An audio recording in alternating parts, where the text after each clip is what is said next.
am frozen for some reason. How's it going? Do you hear me though? Yeah, Am I Yeah, good? we can Okay, all there hear we you. go. Well, my camera's frozen. But welcome. I'm from the darkness right now speaking. Um, I'm gonna try to fix my camera though. But welcome to NUFC Talk TV. We are live again here with another live match commentary. We got the build up to do an hour to talk about the lineups, any team news that we have. Chelsea's lineup as well. Very important to take them in consideration. Obviously, the biggest news right now is obviously that Anthony Gordon is not in the lineup.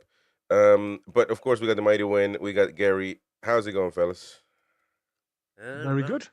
Yeah, yeah. Excited? it's that time Uh, of the day. It's It pre-match is. nerve time. It's everything that match day is all about, isn't it? That's right. That's Absolutely. right. Absolutely.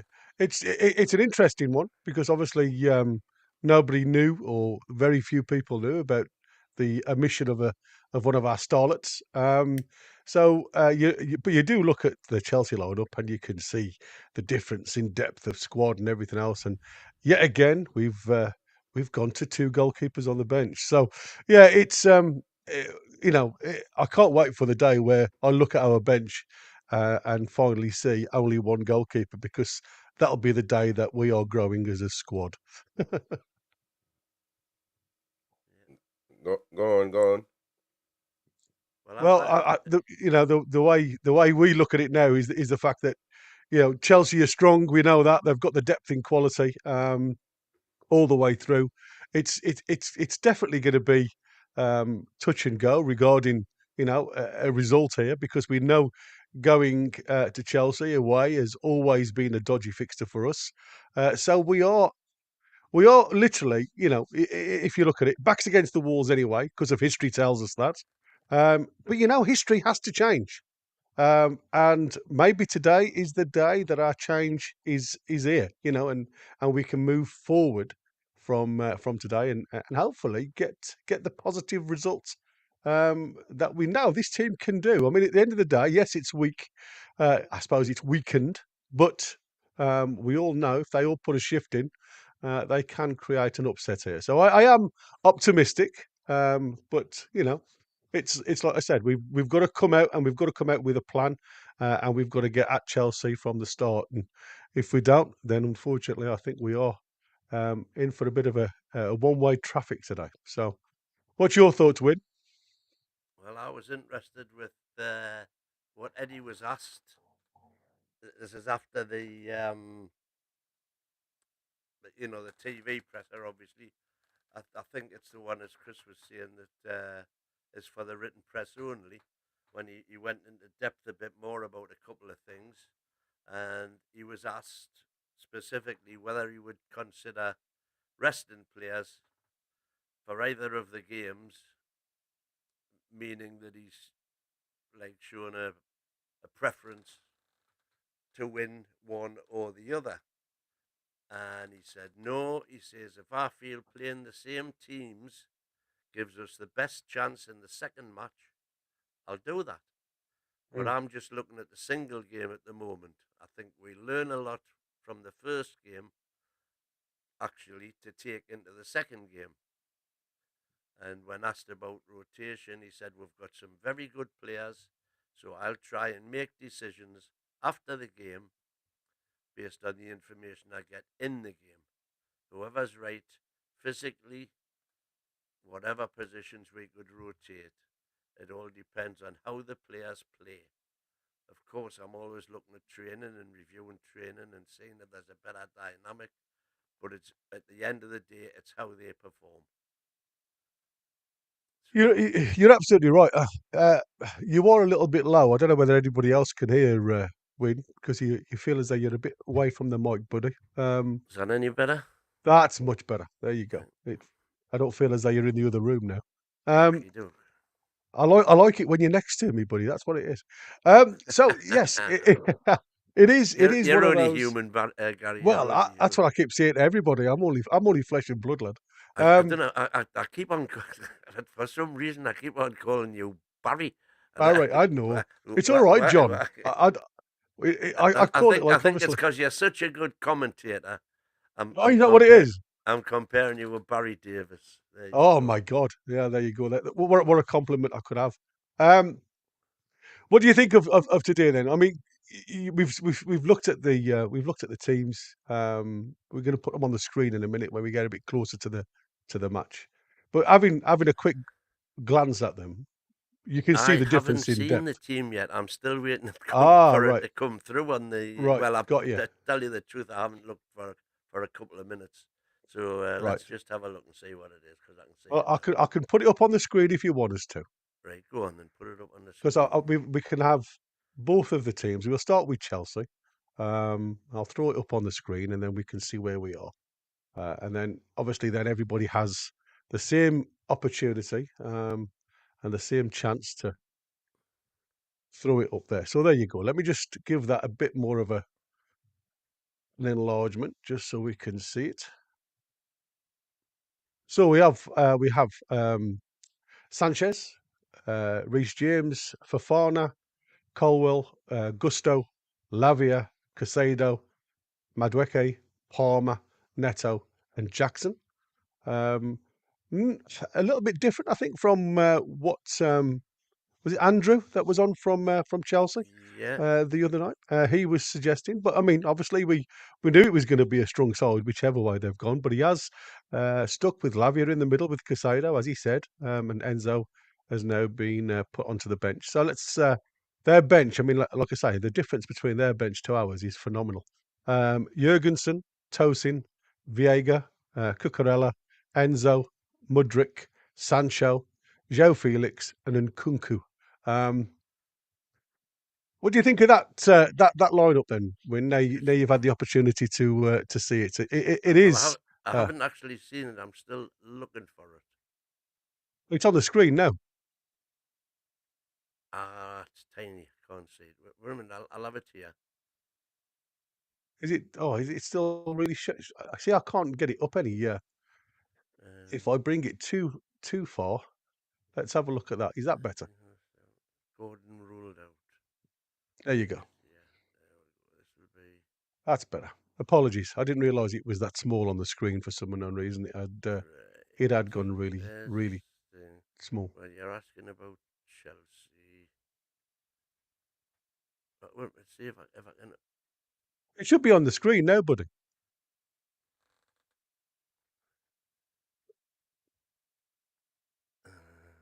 It is. It is. It's there, but it's tiny. Well, I've just told you who's on it. So I mean, all I'm saying is Right, it's a right. crazy lineup for them. Um, really is strong. Chris is going to put his on. I So think he his hasn't probably got. going to be a little bit better than mine. Am I right in saying Cole's not? Cole's not there. Ooh. Oh, right. Wait a minute. I can see that now. Jackson, Cole, Neto, Palmer, Madueke. Well, straight away there you go. Jackson, Madueke, Palmer, and Neto. It's it's quite a formidable. It is. It's And then crazy, they've isn't it? got Lavia, Caicedo, double pivot, Yeah. which is excellent, and Reese Fafana, Colwell, Gusto. Actually, I don't think that's too far away from what Andrew said. I think the Um, I think the only difference was who did he have in instead did of he start with Neto? Neto? I didn't think he started No, with that was. Neto, I did he? think that's the only difference Yeah, yeah.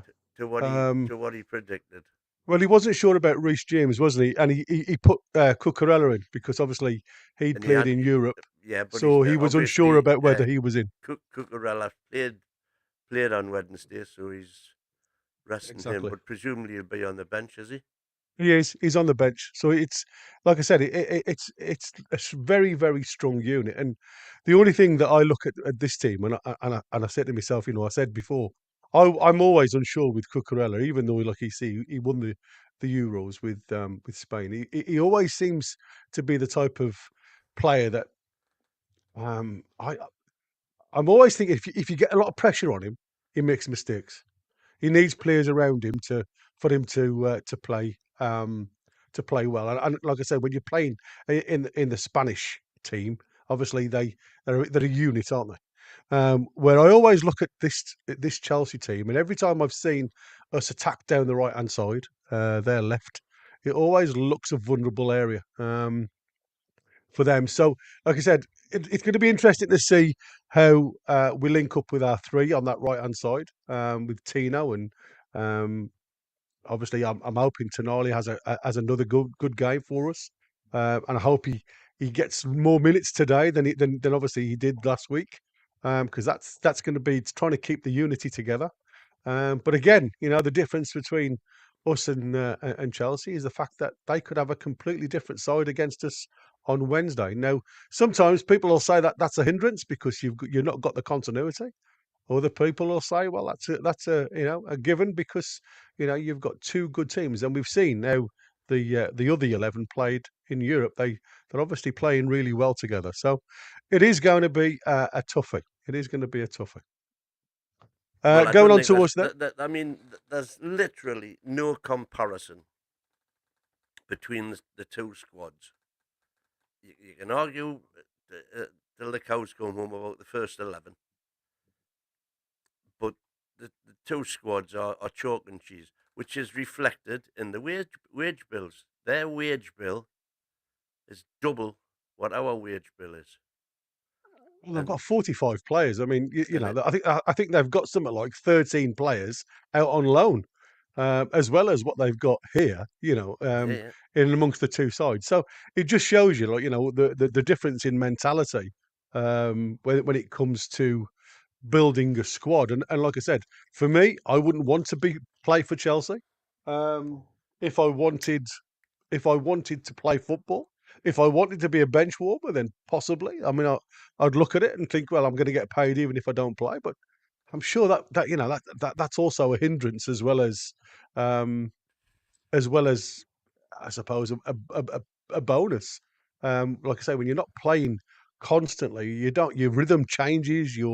Yes, you can get over But knocks and stuff like that. You've always got the you would ability. assume though, wouldn't you, that going to a club with their sort of money and with their sort of squad, and when you see the players that they've got, when you are deciding whether you're going to go to Chelsea or not, you're basing it on two rationale. One, I can go there and prove that I'm better than all of those players.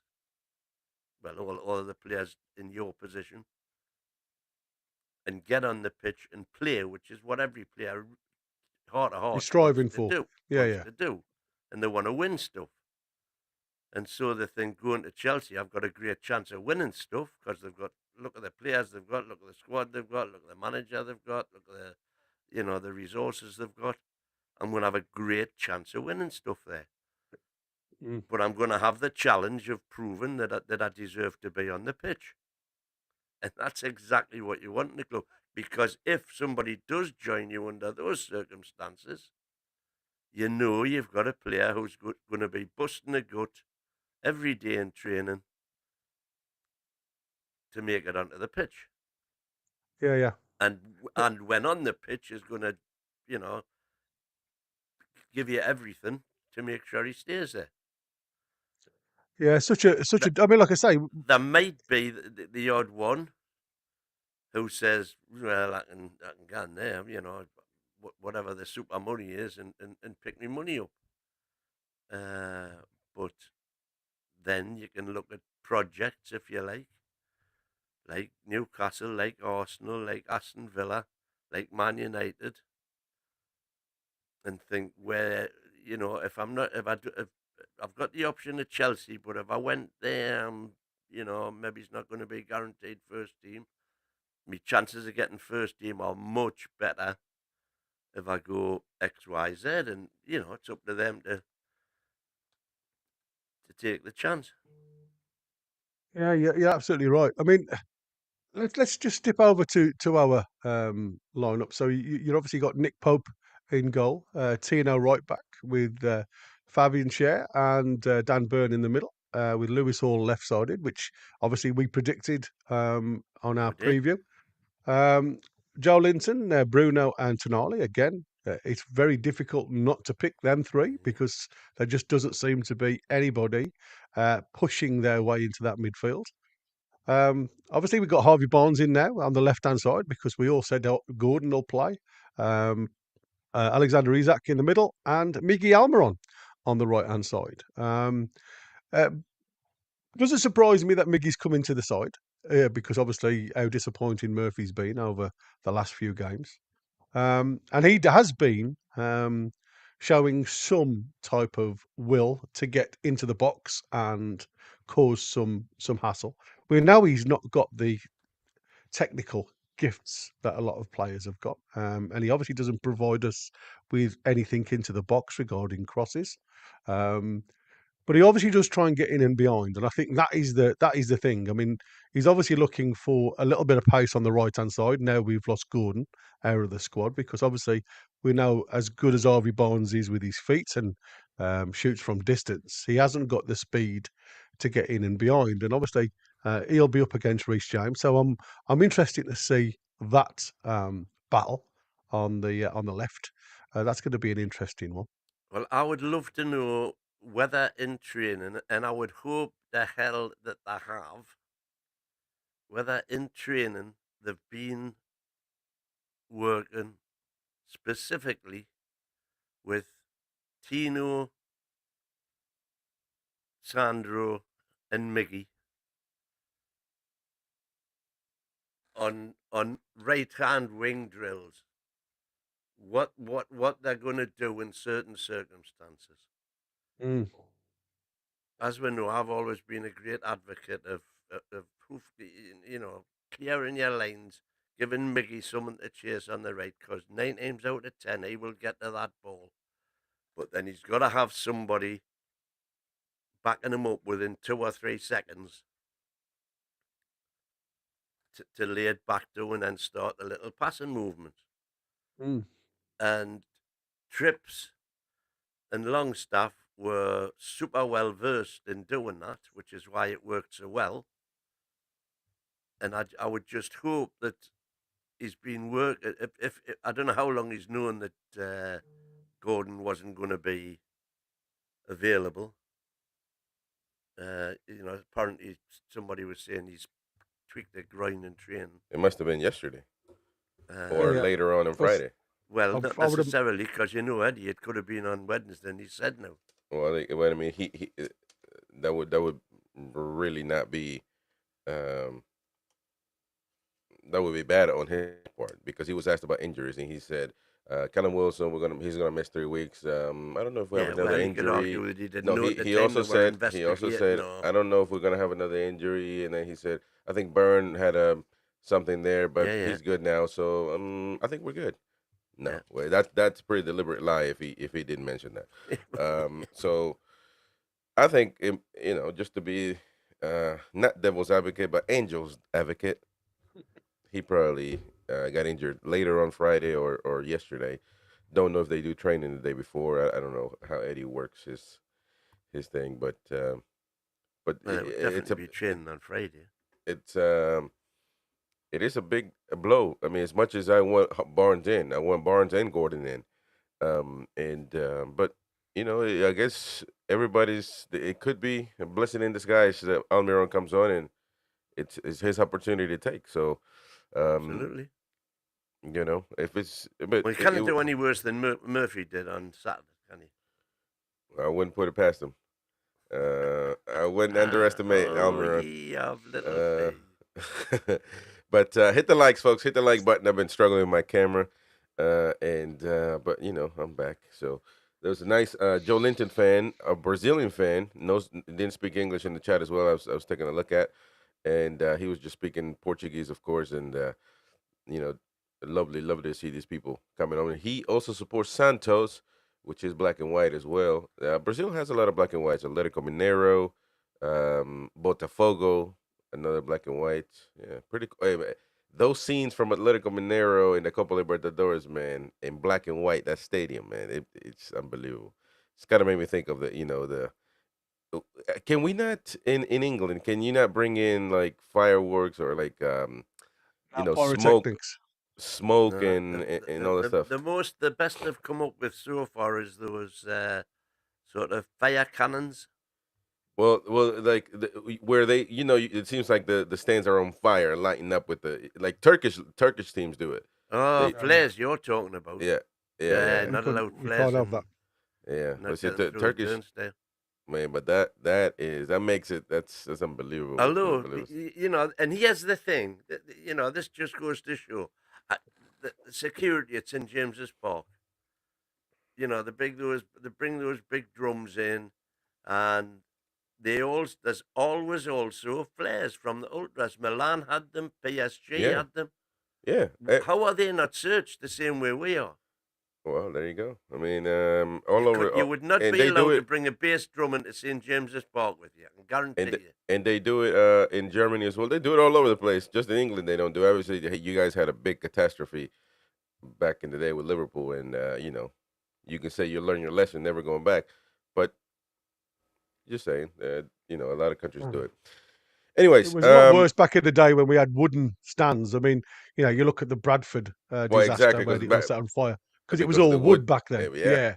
I mean, they've all So, changed now. But again, the law is so stringent. And as Win said, to be fair, you know, it sounds crazy because you hear it with the Barmy Army lot with the cricket and at international level with the drums and stuff like that. But whenever I've been in a crowd where somebody's got a musical instrument, a lot of times they're told to shut up because they just want to watch the match. They don't want to listen to a drum banging into their but ear hole. that would be. I mean, in this case, though, that would be sitting in the Gallagher Inn with war flag. So that's an area. It's like everywhere else that do it, they think, well, this is the area where people can do that. Everywhere, the majority of the stadium, they don't though. So it's about that drum. Now, if you sit in the Gallagher Inn for a season ticket, then you're screwed. But yeah, Yeah, um, see, actually, antagonising Geordie there, a drum would get on my tits. That's it. That is exactly it. Whenever there's yeah, a musical instrument blaring in your ear, if you're next to them, man, it doesn't half spoil the day. Unreal. yeah, yeah. I'm just watching Cisse's wonder goals All right. Well, against that's the last. Chelsea, That's the last. 2012. That's the last good memories that we got at Stamford Bridge. Yeah, absolutely. I was looking at one today about Alan Shearer, where he messed up on the first shot and then turned around and just got a shot out of nowhere. But that was way before that one, so he had hair at the time.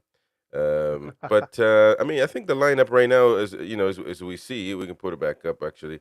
As I was dealing with my shenanigans, that you know, well, actually, it got changed to black and white. So I thought we were playing with the alternative. Um, I mean, this is a pretty decent lineup nonetheless. This is the best lineup you can come up with at the moment, with Trippier injured, and apparently we don't know really Gordon. We can only suspect that he is injured. So Well, I don't think. there was, of course, all the speculation that Longstaff would come back, Yeah, no, and that I hasn't happened. think And there Eddie. was also You speculation know, that as much as people thought that Longstaff had something on Eddie, um, in a joking manner, I would assume. I don't think anybody really believes that. Um, as much as people, you know, thought that, you know, I don't know, that he had something special for Longstaff or something, or believe in him or whatever. When he was asked about contracts for Byrne, he said, "Well, you know, he's very much part of our plans. Not don't know really much, don't know the details." But when he was asked about Longstaff, you know, he was very vague. He didn't really address him in particular. He just says he wasn't involved in contracts, and you know, we'll have to see. And PSR is also an issue. That was last press conference, not this one. So that right there, you know, as minor as it is, you know, he could have given the Burn answer, you know, that he's part of the plans or whatever. He didn't say that about Longstaff. So, and the fact that really he's not, he's getting some minutes, not a lot, and as much as you know, he can use that numpty stat that when he's on the pitch, we've got points, and when he's off, we haven't, you know. But I don't think he wants to go back. You know, he already got over that bridge, I think. Um, and maybe he just felt too loyal that you know, he wanted to find the right time to get him out, and obviously he did it. He doesn't want to go back. Maybe that's the case. But he comes off every now and then as a sub. So I think, look, man, it is what it is. This midfield is better than the best midfield we got. So I don't think that's even part of the. And it is not the midfield though. It's not the problem. Is not the midfield. It's up front. You know, when we need to score, we need to create more chances. It's all up front. All right, well, so that's it. We're creating the chances. We're just not taking them. It's all and it's all the forwards, all Yeah. all three of them up there. And So we'll see what Harvey Barnes this does. gets back to what another thing that Eddie was asked. 'Cause I don't think I mentioned this earlier on, did I? When I was doing the two teams for chat, he was asked about Isaac's contract and Isaac's ambition, and he was asked. Isaac wasn't mentioned. What do you say to a player who feels Newcastle can no longer match their own ambition? And Yeah. Howe said that would depend on the conversation and the player and where they're at in their career. I would always give a balanced view and I would always protect the club. But we need to make sure that we are delivering our part as a football club for them. But also, the player has to perform to that level. If he's saying he's got huge ambitions, he has to be actually doing the business on the pitch. Yeah. It's a two-way thing, and the challenge would be thrown back at him. If you think blah blah blah, let's see you put your money on the table. Well, it's got to be a two-way street. I mean, that's pretty spot on, and I know there's a lot of And I mean, the fact is channels right now that Isaac, for example, is not putting his money on the table. Yeah, he's definitely gonna have to do it. And you know, he still has a long contract, so he's not technically available to go anywhere. But if an Arsenal wants to hold on to that one season and pay money for him, then it is what it is. So it is what it is. And the same thing with Gordon, by the way. He has another great season. Liverpool, if they have the money, or any other club, they can still pay. Even though he just signed a contract. So it's, I'm telling you, man, that those contracts are just it just means the player's gonna get his money wherever he plays at. But with the interview, or not interview, but a close up, when he was driving home with that he was recorded, interviewed. He was very much said that he was involved. He loves the Newcastle. It's a city to live in. So you know, it's all good on that end, but we never know. Jordan for Life says your boy Barnes must shine, Chris. Must. Well, it is it's clutch time, it's cooking time. So he's gonna have to come on and put his chef's hat on and give us some shrimp linguine. Man, I love that, man. I'm telling you. First That's what I time had yesterday, funnily enough. First time I'm seeing Jordy come on the tunes is Jordy, so welcome mate to the channel. First time seeing a few faces there as well, but the comments have gone crazy, so I can't find them. Beer Vikings, there's too much heat on Isak. Isak has double the amount of goals of Murphy, and Murphy been at the club nearly a decade. Well, as much as we like to say Beer Viking has a Murphy agenda, which he does, he brings up some good points. But I think with that But though is our energy. You're gonna hang expect on, hang more on. of Isak. You're saying Beer's got a Murphy agenda, and Yeah. like you don't have a Barnes agenda or a Miggy agenda. A Miggy agenda. What are you talking about, Miggy, man? I never. And I don't have an agenda or I guess you would say a positive agenda on Harvey Barnes. I just think he is. I don't think he is our most effective player this season, and he hasn't been given the time that others have been. Simple as that. If he doesn't perform, if he doesn't hit a smacker from 30 yards, he gets subbed. That it can't be like that. As much as I'm telling you today, because I've argued with you over Gordon. As much as I'm telling you about Barnes, I'm telling you as well that Gordon should be on the pitch. I'm gutted that he's not on the pitch because I think it's Gordon and Barnes and Isak. That's the best You up and me front both. three. So Well, they all three need to all be on the I'm pitch. looking for today, Chris, and God, I hope you're You right. you're going to be enjoying the ride. And I am gonna be. If Bonds is on from the start today. Yeah. There is no excuse for him not to perform from minute one with the backup that he's got behind. He's got J7 there, he's got Hall there, so there's no excuse for him not to make himself available, to get the ball, to do stuff with it. And you could argue in the past he's been played when there's been a weakened midfield or changes at the back, Kelly instead of Hall because he wanted to go defensive. This time, Harvey Barnes is on the left wing with all of the goods behind him. So he needs to step up. That's all I'm saying. Yeah, well, he needs to step up. But Almiron needs to step up. Isak needs to step up. By the way, I said I was going to be Angel's advocate, but we need an explanation of why Gordon is not playing. We need an explanation. I read something in the chat says, well, he's saving him for Wednesday. I'm not cool with that excuse. I'm not cool with that. That's not an excuse to me. I don't know about you guys. It has to be. He has to be injured. Do we agree on that? For him not to play tonight? If he's not playing, he should be. If he's not injured, he should be in the team. Absolutely. Yeah. It makes no sense if we've seen in the past, haven't we, where we've got players that have been injured on the bench. Yeah. Or coming back from injury, or having a slight injury, whichever way you look at it. So, what is the omission today? And again, that's when it comes to like what you said before. Is it the fact that Eddie was holding this back to obviously offset the plans for the opposition? I can't see that. I can't see him willingly lie to the presser. He was asked point blank, was there any issues coming into today, and he was quite open about Wilson, Callum Wilson, about having another setback with the tightening. So if it was open on Friday morning, I think it would have been open to the air for all the lads in the press room.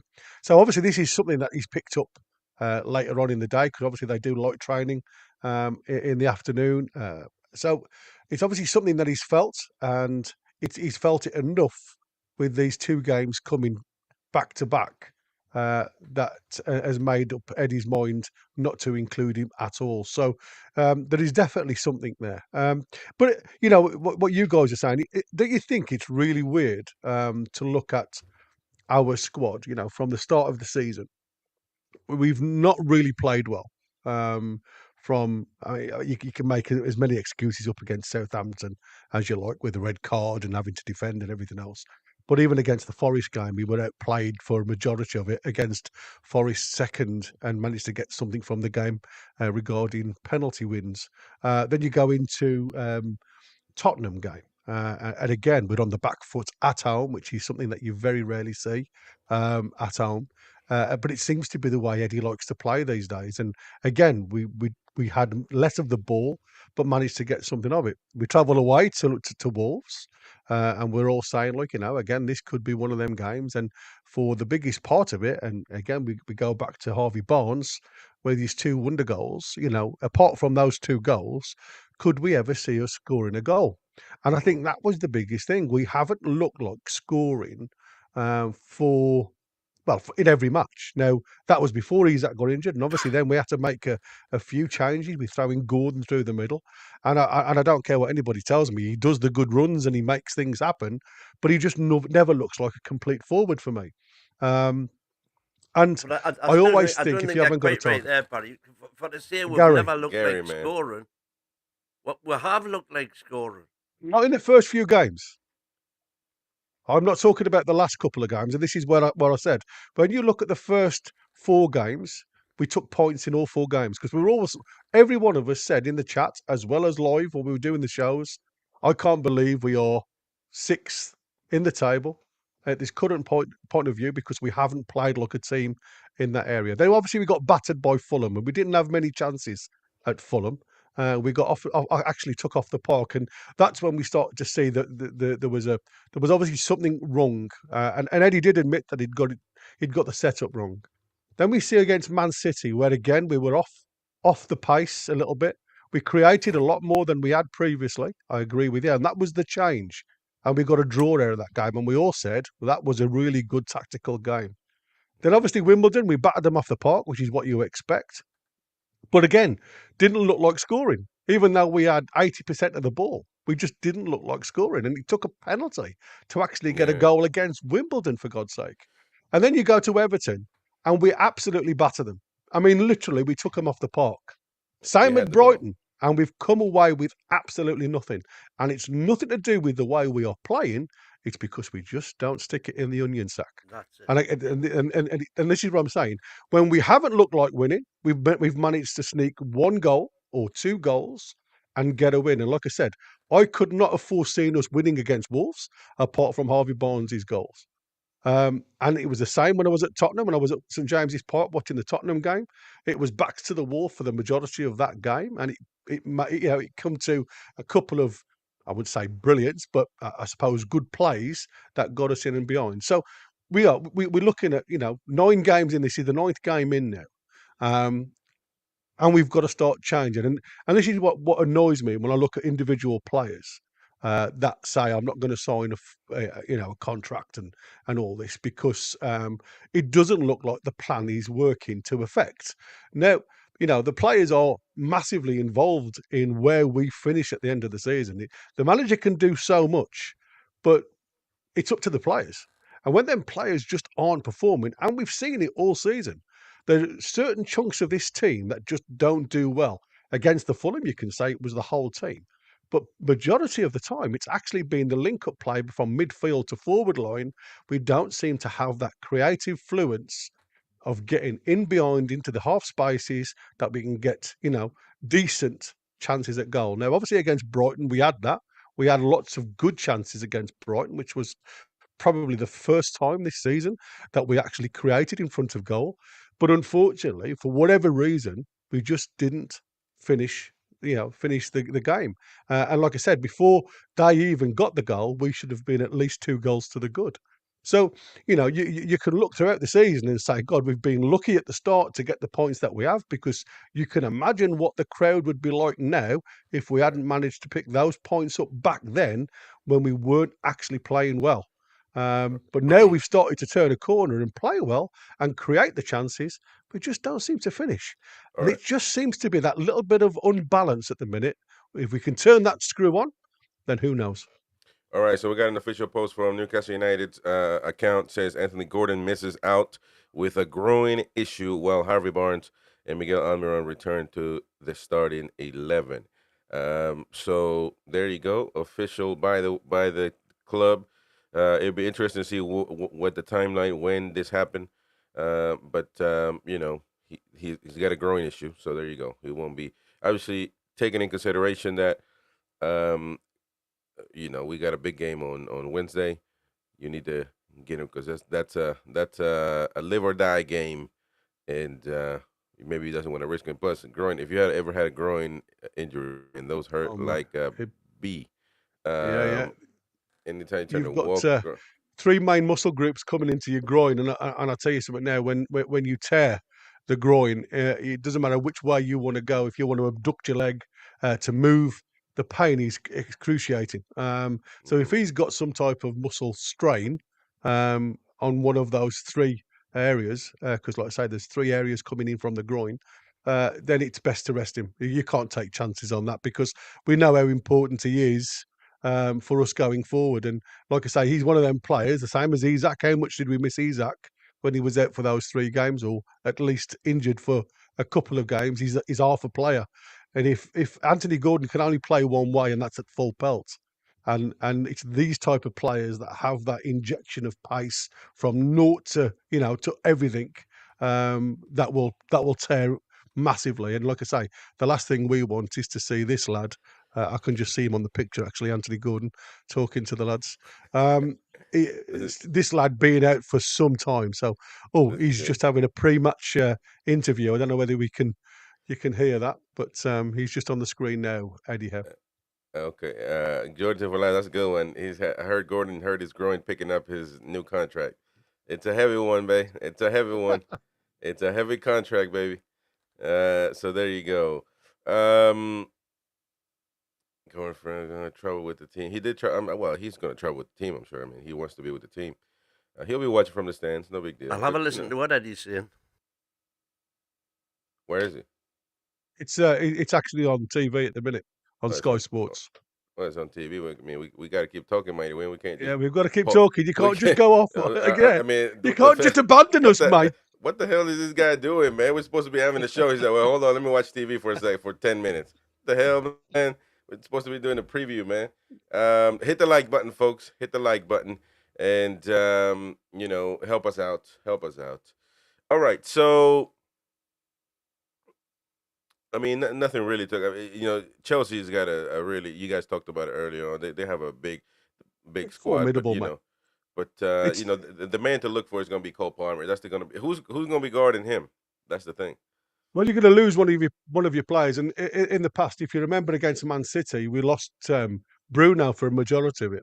But that's the problem. That's what when you play against teams like this that play with a 10, like a proper 10, then when you don't play with a DM, you're going to lose probably your most creative player or one of. That's why I always say, man, Joe Linton. If you stick Joe Linton on him, Cole Palmer will not move. Man, he's a stick. He will Yeah, not. I'm well, telling you. in actual fact, you've just been mentioning that. If you look at Cole Palmer's heat map, he likes to come in off the right hand side into Yeah, that's more true. of an inside right position. That's where he plays, which is absolutely bang on suitable for where Joe Linton plays. Exactly. Because he plays on our inside left. So when you actually look at it, you are one of those. You're in one of them situations where you just say, you know what, we'll lose Joe Linton. And if I'm honest with you, like I said last week, when Joe Linton went up onto the left inside left in a higher position, it created a lot more space for Tonali and Bruno to actually play and interact with each other without being that congestion within midfield. Now, it's going to be a battle of the midfielders in my eyes with Lavia, who's obviously playing really well, and we all know that Casado is obviously a decent player. He went for the right money, even though I didn't think he had the best of starts at Chelsea. He's obviously come into his own recently, so there is lots of good stuff coming from them. But I honestly believe if you take Palmer out, and Parama's going to, again, if this is the other thing, we're not quick at the back, and we're going to be trying to utilise our fullbacks going forward to change their system. Now, if we play the high line against these, as we saw Brighton do, we will get battered. So it's going to be a mid to low block, I can imagine that, and it's going to be a very, very slow, formidable, give Chelsea the ball and see what we can do up front. And that's the impression that I get from this team. Yeah. Excuse me. Well, Yeah, I it's hope going to be a you're battle. wrong. I hope we go for it. Well, that's going to be the question. Though. What Because do we see? Do we see a team that holds their back? defense, for all it looks fantastic on paper, they've been letting in goals aplenty. They have. They do give you a chance. Chris That's was what I'm saying to saying. me the other day, we're letting in a goal a game. Yeah, that's right. We're the third best defense in the league at a goal Yeah, a game. but Chelsea, I just told you the same stat. Chelsea allows 1.3, and we allow 1.0, meaning they only allow 0.3 more than us, man. So it's not really uh, a much of a difference, So if you're saying they have a bad defense, well, what makes us? We're about the same. We're in the same percentage, basically, other than 0.3%. So and plus, if we are similar in the defense allowing goals, they scored 3 times as goals that we do. So that's why it makes our performances not good enough. Obviously not good because we barely score, man. Because we're not finishing well enough. We barely score. And that's it's not just all down to one player. It's down to the whole front three, the whole front three, all of them. So we'll see if this changes today. But the key is going to be what do we see? And because we haven't got a free scoring midfielder like Longstaff in the side anymore. Get out of here.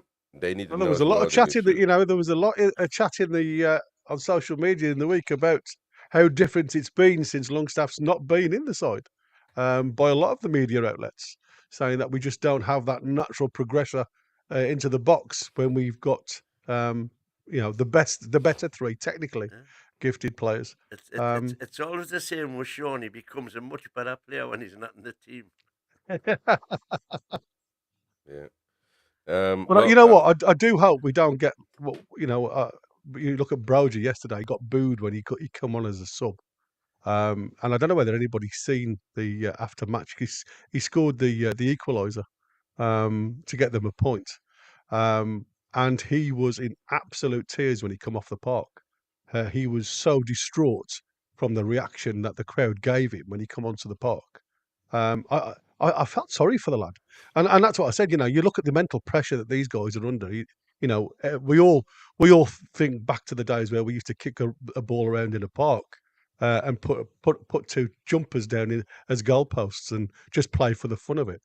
It's not like that anymore. These guys are playing at the top of the game, and the performance levels has to change and has to be exact because expectations from the fans want that. They want us to go out there and perform as well as get the results. And I think that's what I said. Even when we've had the results in the first few games, there's been a lot of fans still not happy, and that's what I said. Sometimes you've got to ask yourself as a fan, what do you want? Do you want the results or do you want the performance? And you can't sometimes have both. Yep. Well, you know me, I'll take the result every single time. Yeah. I take result. If we play like some point in dogs time, today and come away performing. with a 1-0 win, there'll be nobody happier than I am. I'm telling you. You will never cheat your way to a championship. That's a fact. So you're gonna have to start playing good at some point. The best team always wins, ladies and gentlemen. It's true. You're gonna get a few results here and there if you play rubbish and get some points, but you've got to play better as a unison, as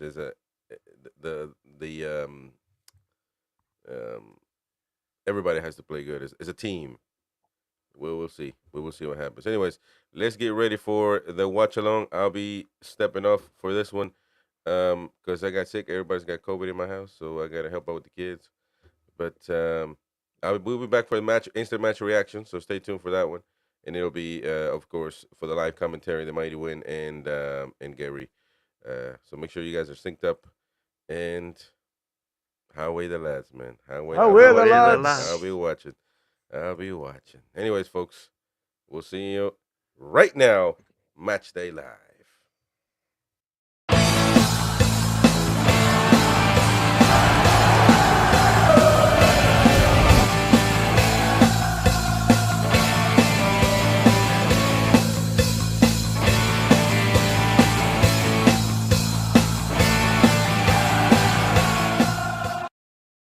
The music there in the background. It was quite cool. Well, chin everybody. Here's to a good game. I hope we I have the safety dog in the fridge. You have the dog in the house. Well, I don't, unfortunately. Hopefully I'm not going to need it. Apparently there's one rule in my house. I can't go selfish when it comes to alcohol. I have to go with whatever everybody else is drinking, which is predominantly the missus. But I'll take it. I'll take it on the chin. I'll run. When I come to Newcastle, it's a totally different kettle of fish. As Win knows, I'll go raw. But I mean, while I'm in the house, I have to. Except for the blackcurrant in your Guinness. Well, yeah. I mean, to be fair, if I'm having a session with Guinness, I always find Guinness is a bit heavy when you're drinking it to the max. So I like to sometimes try and play along with it. So I like a Guinness, but I don't like drinking it like you do lager, your lager and lime and stuff like that, and throwing it back. It has to have a little bit of sweetness for me if I'm going to drink like that. I'm more of a drink all night, but drink at a pace type of lad. And I can't do it any other way. But when I go on to the Nuki, then that's totally different. It just brings back fantastic memories, if I'm honest. Yeah, just looking at some of the old stuff. It's been amazing, really, over the last few weeks on social media, and obviously, if anybody looks at some of the games, I've been very fortunate in our quiz night because a lot of the games that have been shown on social media recently have been the ones that have given me all the answers to our quiz night, if I'm honest, because it's so difficult to try and keep the brain matter. I'm still very cloudy in the 15 years that I had the brain injury, but before that and after that, I'm absolutely fine. But like I say, it's been absolutely brilliant to have a look at some of the old clips, especially with Sir Les up front. I've just looked at the team of the week there, or team of the season. I don't know whether you saw it. We had 3 players back in 95-96 season in the team of the year. I had 4. Yeah. 4? Who was the 4th? We had Lee, Rob Lee. Ginola. Ginola, and Sir Ferdinand Les. and Shearer. Now Shearer was still at Blackburn. Oh well, they showed the other one, which was must have been 6-7. No, 5-6-7. Because that was the year. That was the year that Ah, we right. No, bought hang on a minute. Hang Shearer. on a minute. No, you're right. Because I'm just looking at Ferdinand and Shearer up front Exactly. Yeah. with Lee and Ginola. And I'm Yeah. saying, God, we had 4 in the team. Then I'm forgetting, of course, Shearer was at Blackburn that season. Aye, of course he was. Absolutely. Yeah, spot on. And that's it, isn't it? You know, you look at it, you think to yourself, you know, what a team we had back then. When you look at the type of players that we had, and I do think we have got the chance now. We've starting to get that team together, and like I say, it's a shame the fact that we've not had the 2 transfer windows to bring in fresh blood to get us that little bit higher. But again, you know, everybody's expecting a massive bump in January. Now, we all know that January is probably the toughest window to bring players in because a lot of players don't actually want to move mid-season, especially if they're happy and content with their club. It's only the ones that aren't happy or aren't getting game time. Now, if they're not getting game time with their club, then you've got to ask, are they good enough to come into our 11? Because I think whatever we buy next time, we have to have not squad players. We have to have, you know, the 11 players that come in. Somebody that's Aha, going to you are fight. finally coming onto my side of the argument. Somebody. Well, we've got the squad. That's what I said. We've got the depth in squad. If you're looking at, you know, numbers, you've just got to start adding the quality now into positions. And like I say, what we haven't got at this present moment in time is the likes of what Chelsea have, because you know everywhere on that park they have somebody knocking on the door, haven't they? Mm-hmm. And we just haven't had that. It's typical, isn't it? We are what 5 minutes out, and I've just lost my stream. I'm just going to go and try a different stream, buddy. Right, that's okay. I've got mine.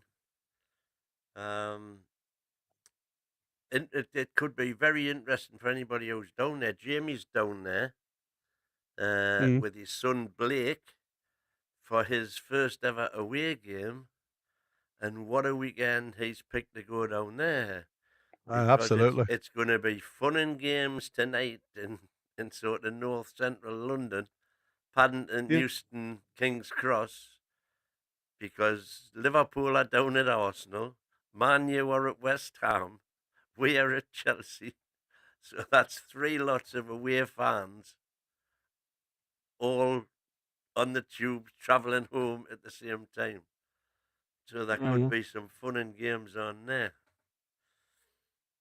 Yeah, they could. There could be some amazing stuff. I mean, it is surprising when you look at it. You know, some of Jamie's pictures that he's put up there have been fabulous, haven't they? Have you? I sent you. Have you got a couple of them? I said I would put them on. He's Yeah, gonna try. I know you've sent them. You've sent He's them gonna. me. He's gonna try and do a video. I'll see if I can get one up here too, sir. So we're just gonna. We're about 5 minutes before kickoff, so Exactly. just gonna make sure I get my feed linked up because, like I say, it's typical, isn't it? Been lovely, and now all of a sudden it's gone. So let me just have a make sure I've got what I need before we crack on. There we go.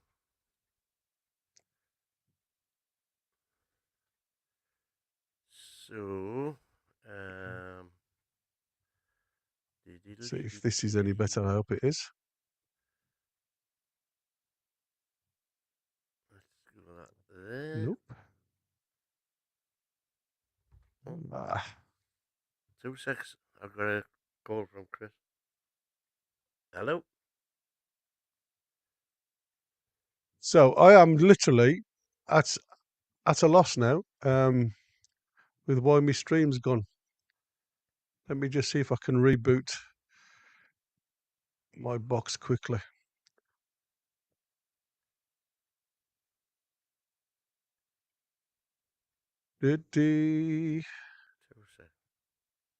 Right, let's just have a go on here. bear with me, everybody, because, like I say, it's difficult when you're doing a live feed. It's typical just before the game. All the feeds go off. I hope I haven't got problems with my internet, and if I have, then I will have to get Win to do the chat for us. But I'm just going to have a quick look to make sure I've got everything that I can in front of me before we go any further. So bear with me a second, just while I do this.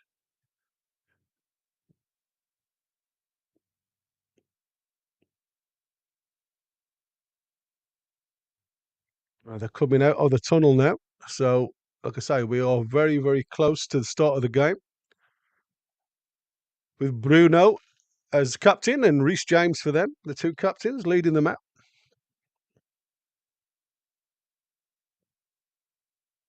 So give us your thoughts on how you think we're going to do today with the team that we've got lined up.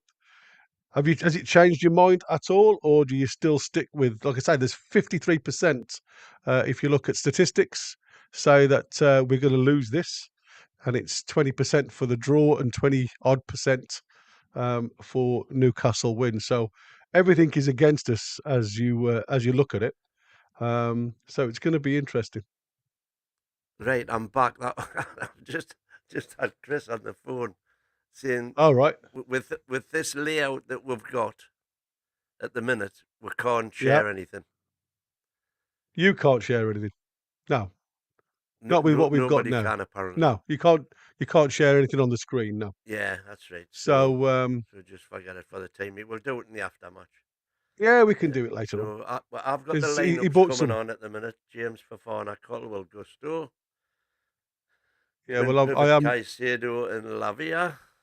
I'm going to be reliant on you for a second, mate. While I'm no just problem. trying to log into my second feed. And then I've got Madueke, Palmer, Pedro Neto, and Jackson up front.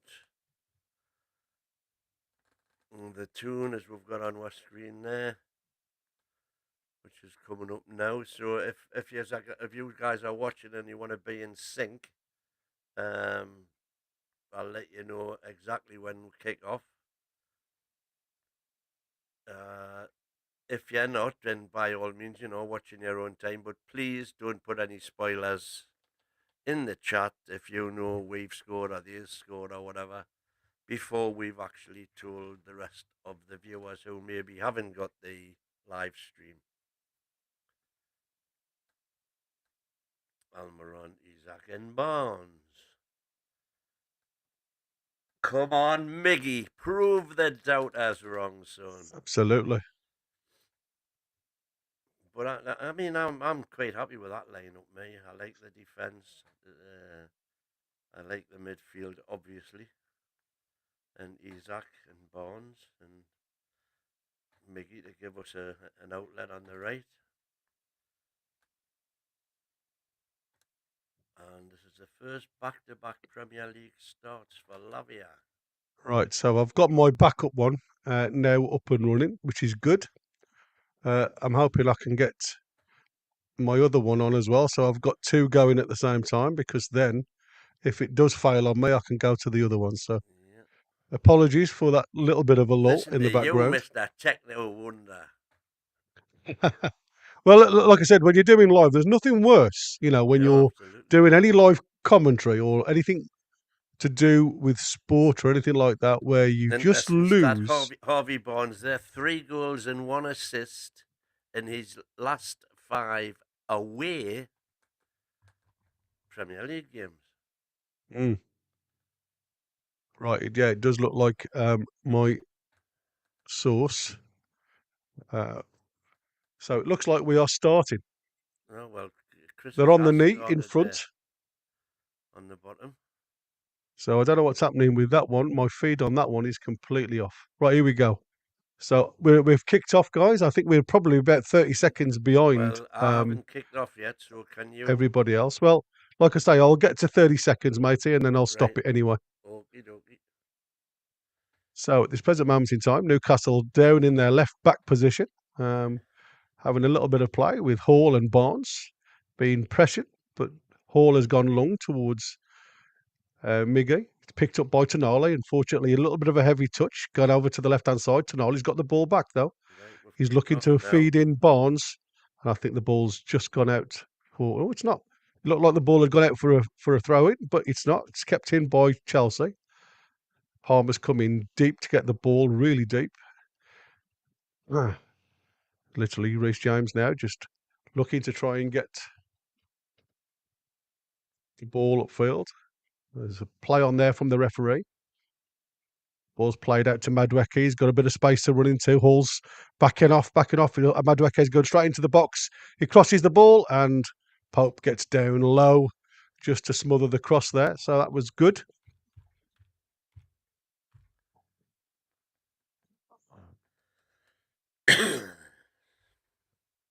So we are literally at the mercy of the game. So it always has a different feel when you come into these places. Great ball up towards Isaac. Isaac's in behind. He's got Joe Linton just bursting into the box, gone to the penalty spot. Oh, just a cross, little dink into the cross, which has been headed clear. Still picked up by Isaac. Isaac coming back to out to Miggy. Miggy's got a little bit of width now. He tries to play a lovely little ball into Tonali. He's offside. They say he looked a little bit offside when Miggy played him on the inside channel there, but it was unlucky. It was nice to see them try and get in and behind, if I'm honest, which was really good. But well, that's where it is with Miggy. He's there then, Barry. So I'm on 2 minutes 10. Right, I'm on 150. Right then, so you're about 30 seconds. You can't refresh yours, can you? 20, no. Okay. Tell us when you're on 10. 2:10, yeah, right. That's me on 2, 1, 2, 3, 4, 5, 6, 7, 8, 9, 10. So we've got James in picture. So we're off again. Back to the keeper. Keeper goes along the floor towards Jackson. Jackson's making some headroads into towards the penalty box. He's played out to Madueke. Madueke tries a left-hand shot. He's saved by Pope. Low and hard. Didn't quite catch it into the corner. But again, that is the difference between Chelsea and us. Just Byrne goes in deep, follows again the player into the centre circle, and he's literally one touch has took him round the side of Dan Byrne, and pace has just literally took him away. He's got to, again, Dan Byrne's a better player when he's facing you. He's not a great player when he's running back towards his own goal. So Raya kicks long. And Tonali plays. Fouls Palmer. It's going to be an interesting one, this. I mean, he's got some amazing statistics, hasn't he, Palmer? Oh, Jackson's inside to Palmer. Palmer's got through on goal. He has a shot and it's a goal. There you go. Palmer, it's so easy. I mean, literally, he gets the foul. That was from the left-hand side. From the left-hand side, he's made just a run, parallel run, after taking the free kick, and he's just taken, one ball through the inside right position, and he's done him. He's done it straight away. So rolls it into Jackson. Jackson turns again, spins. He may just be offside. I don't know. Yes. He may just be offside, but again, left-footed finish into the bottom corner. So he was just checking for VAR now. It's very, very tight, but from where I can see here, looking along the line, it looks like his knee's offside. I think his foot's offside as well.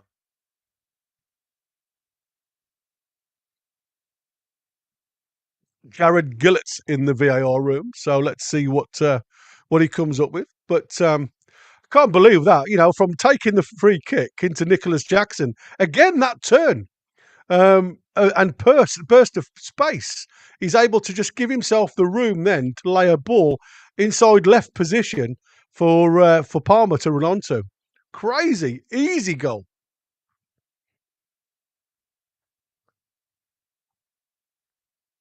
I think this one was Bruno's player. He just got in and beyond again. Like we said about Bruno, he's not got the pace to back it up. Yeah, he's offside. Luckily, that was lucky because, like Wake I up say, call.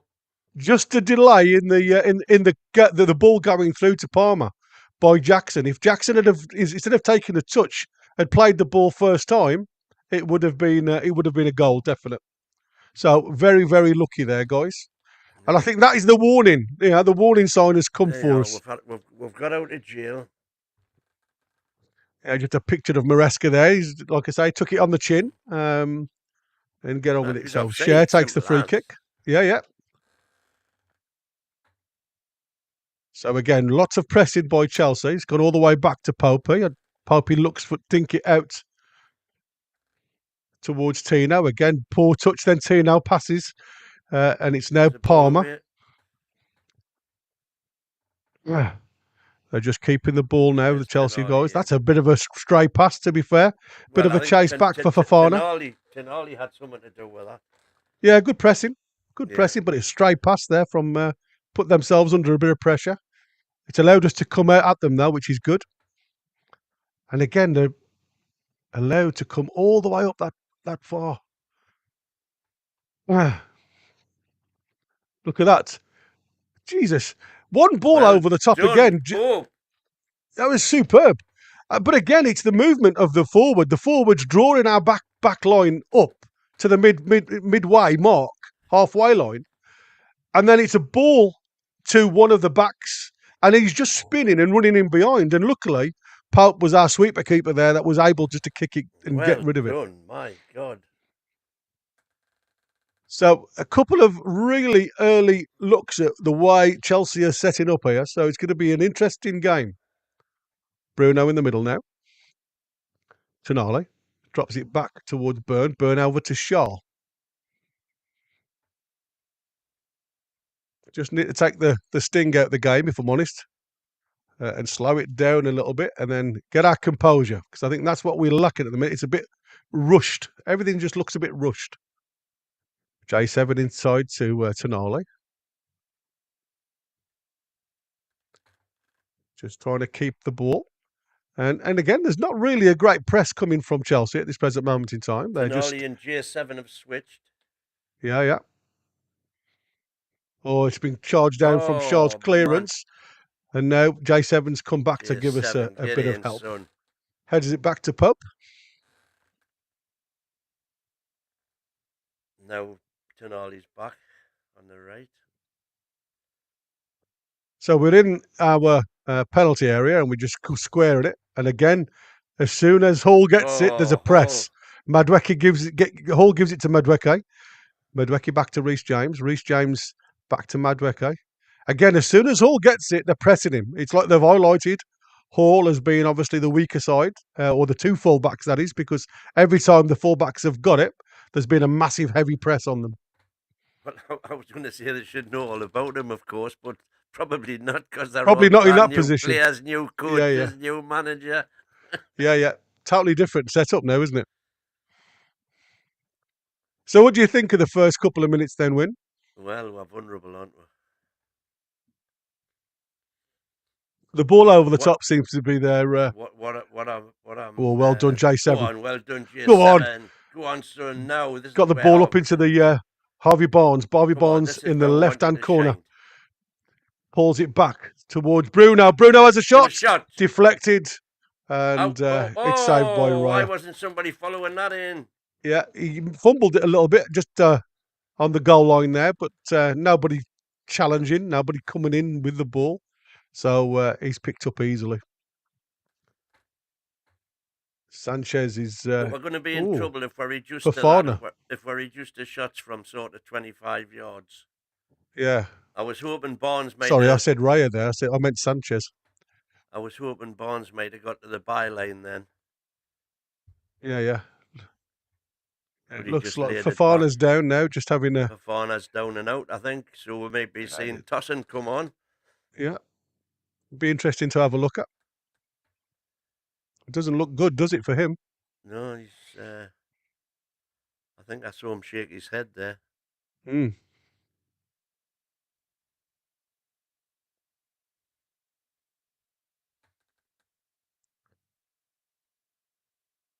excuse me, interesting to see how. Oh, he's going to get a yellow when he gets up. Well, I think that was from the challenge on J7. I think this is where he's had the injury. I think it was. Oh, self-inflicted. Yeah, totally self-inflicted.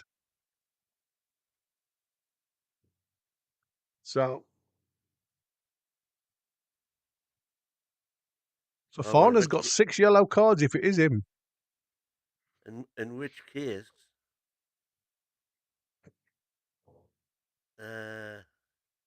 was he just staying down to try and avoid the yellow or something? I don't know. Potentially. Yeah, potentially. Or is he actually? But it was late on J7, if I'm honest. No, he's saying I'm staying on. Is he? Wow. I mean, I tell you what, if J7 hadn't jumped then, hadn't got out of the way there. Yeah, that was going to be a difficult one. Ball was going wide from the deflection anyway. I'm just having a look at Bruno's attempt on goal. It looks like it was nowhere near goal. So well, it was till he got his foot in the way. Till he got his foot in the way, yeah, exactly. So Fafana's on the sideline, just putting some pressure on that knee, which is heavily bandaged. If you look, well, taped. They've got the Pro tape on to try and keep the knee running in line. Kick from Sanchez has gone straight out for a throw into Newcastle on the left-hand side. And we're going up. Hall with a throw in. J7. Plays it inside to Tonali. Tonali out to Tino. Tino looks up and he wants a run from somebody. J7 looks for that run in the inside right position. And again, he's challenged, but it's gone out for a corner. Well done, J7. Good running that is into that channel. And that's what I said. That's not what we're getting a lot of from our midfielders. And them are the runs that we need.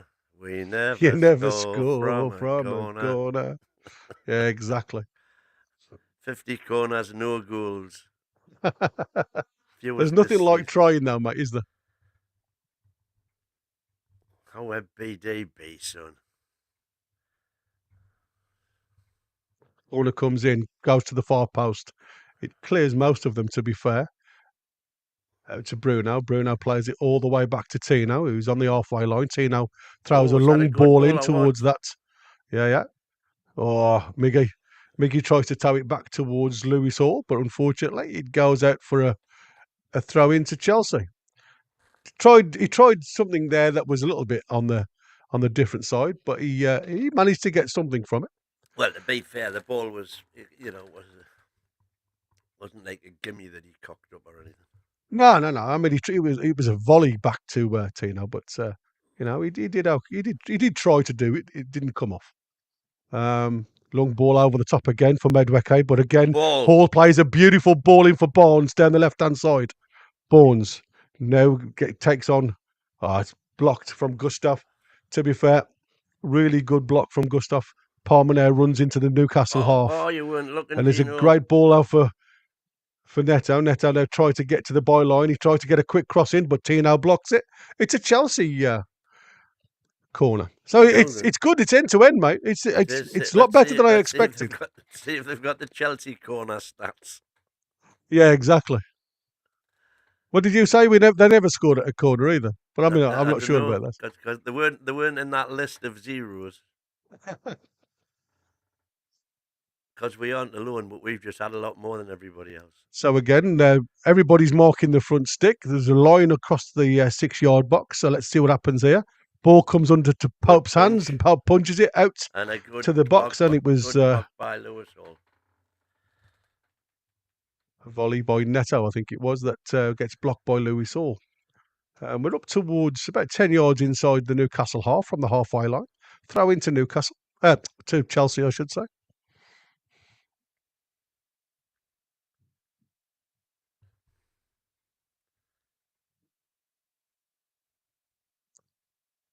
So ball's back in play and played all the way back to Sanchez. And Andrew was saying he worries himself to death when he's got to kick the ball. Bad kick by Sanchez, comes all the way through to Shaw. Shaw plays a long ball up. He plays it, tries to get, what was it? Penalty. There's a trip there. Come on, ref. There's a trip there from somebody, but I mean, he wasn't anywhere near the ball. He was nowhere near the ball, to be fair, but he did impede his run.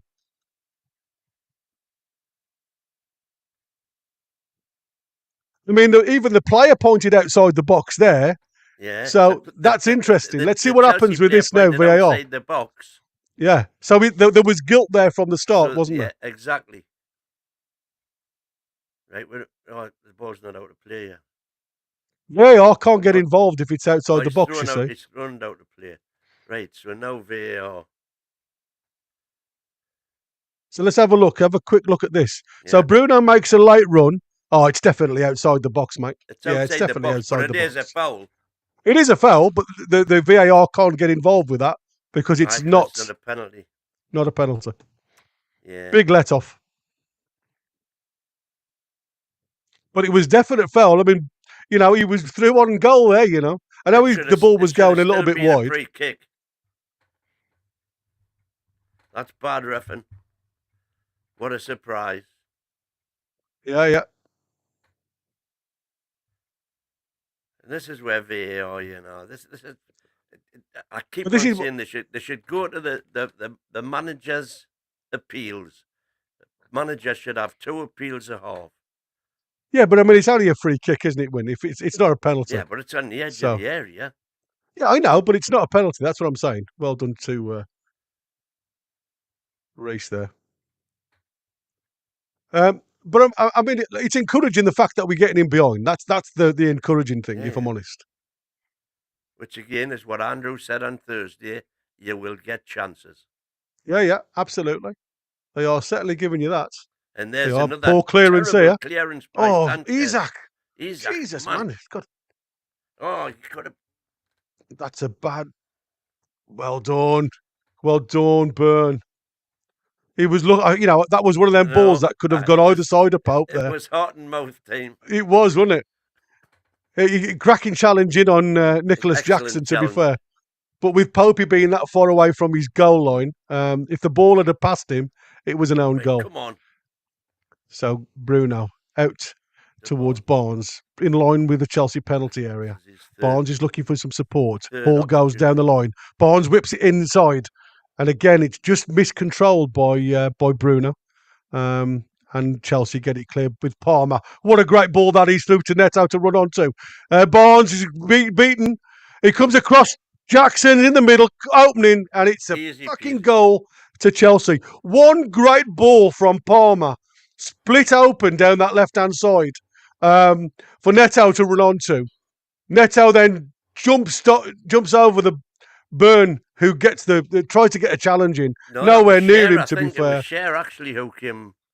And then it was just a simple square ball across for Nicholas Jackson to tap in from about 7 yards. Chelsea 1, Newcastle 0 on what minutes are we now? We're about 18 minutes in. One ball out. So literally one ball, one touch, turn round the corner. It was Cher, you're right. It was Cher who tries to nick it and he can't. But Tino was trying to run with the player. Tino just wasn't watching at all. And well, Tino tried to recover and he saw Jackson and he tried to block the square pass. It actually all stemmed from Barnes having the ball on the left wing and putting a poor ball, a nothing ball into the box, which was recovered straight out. Isaac had a chance to challenge and didn't, and then that ball came. Yeah. But I mean, it just come from us switching off at the back again. It was one ball from 30 yards out from Palmer, who was on the turn, who turned us round, running back towards our own goal. And it was a quality ball. And with a bit of pace, like I said, we've got no pace at the back. Tino looked half-hearted getting back there. He wasn't breaking a sweat. And like I said, he was looking to stop the cross. We're inside here. Almiron, Miggy has a shot. Oh, he just scuffs it wide. That was, again, a ball over the top on the right-hand side. And all. Great ball by Bruno. And Miggy gets in behind. It's the old routine where he was onside as well. Enough to make that run. His first touch just took the ball away, didn't it? Didn't go in front of him. and he swung his left foot, but again, it was off target. So, but it's like I said, it just shows you can get behind them if you play the right ball. Disappointing, if I'm honest, really disappointed because it wasn't in any way, or should have been in any way, an issue for us.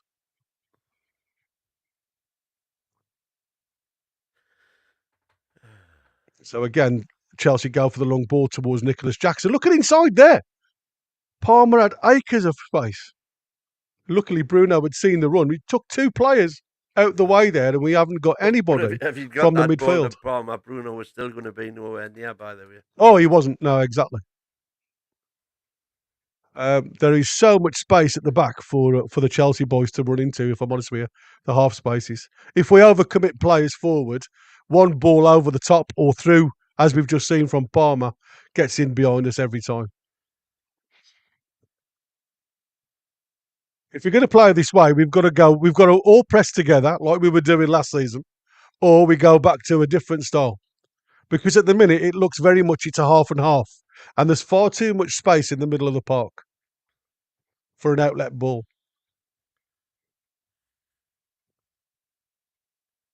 So again, Chelsea have it in the back line.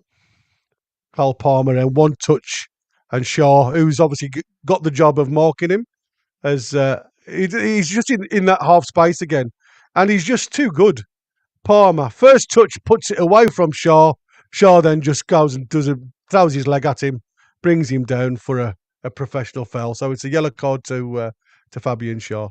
But at the minute, he's got him in his pockets. Jackson plays a little 1-2, give and go. Neto, oh, luckily it was straight down Pope's throat.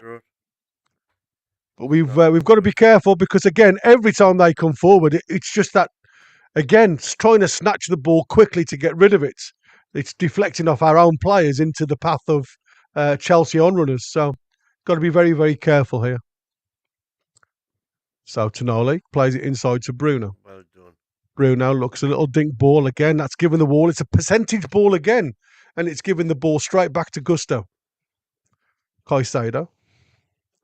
Lavia up to Palmer. Palmer's he's playing really clever, Palmer. He's just drawing.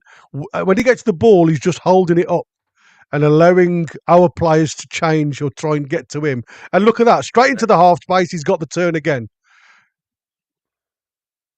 Played out to Gusto. Gusto to Madueke. Madueke with a little dink into the box. And Jackson trying to get on there, but Shaw just clears it. Again, half clearance. Man. And it was again, Bruno with a half. Well, it wasn't even a clearance. He tries to dink it over. He tried to find Barnes, didn't he? Yeah, percentage balls. But you're playing it into really dangerous positions. Yeah, so into James. James Lavia into Caicedo. I mean, they have got us well pinned back now, to be fair. I mean, the two in the middle, Lavia and Caicedo, are, so it just seems so easy for them. And when the lads press, they've just got outlets back. They go all the way back to Sanchez. There's always somebody free and available, and it's one touch and it's out of feet. And again, they're on the break. They broke the press. There's got loads of people in front of them. Palmer. Oh, bit of not Palmer and Caicedo there, not on the same wavelength, but they've got the ball back. Again, Madueke plays it go to Gusto. Gusto with the first time cross into the box, and it's cleared by Byrne. Madueke again. Step over into the box again. This share gets the head away this time. All the way back out, but it's going to come straight back at us. James dinks it out to Gusto. Gusto on the right-hand side. Hall, facing Hall. Hall stands him up. He plays it inside to Caicedo. Caicedo looks up, plays it out again to Gusto. A lovely little ball. Gusto one touch, brings it back, and he plays it all the way back to Caicedo. Caicedo square to Reece James. James plays it down to Neto. Neto then facing Tino. He's trying to tell Tino, come on, let me have you. Tino then races him down to the touchline. And it's a bit of a fight, but the ball's still in play. And it's a Unfortunately, Gusto didn't get the shot off there because, again, Tino and Neto, it's a good contest to be fair, but Tino was just trying to let the ball run. Neto then muscles him out of it, plays the ball then to the right side of the penalty area where Gusto tries an instep volley and unfails to make contact. Luckily for us. So, yeah, it's not looking good at the minute, matey.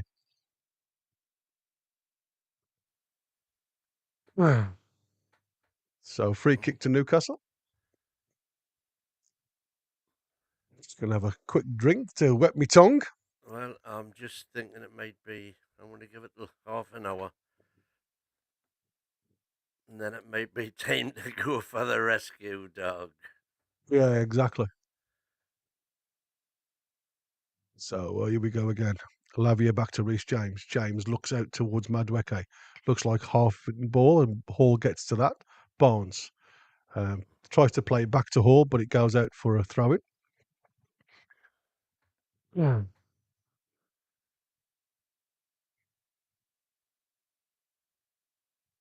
Fofana all the way back to Sanchez. Sanchez plays it long out to the left-hand side to Neto. Neto chests it down to Palmer. Miggy tries to do a little instep and it runs into a bit of traffic, but it comes back to Newcastle. Hall plays a great ball over the top. Great takedown by Isaac. Isaac into the penalty area. Draws it back. Oh, Barnes. And then Tonali with a shot. Charged down, blocked. And then Tino plays it out square. Miggy! Oh, unlucky Miggy. Just not enough in the corner. But again, it just proves that we can get behind them. Pass the ball back again. Bruno, come on. Tino, play to feet, man. No, that was a good ball. It was Tino cocked that up.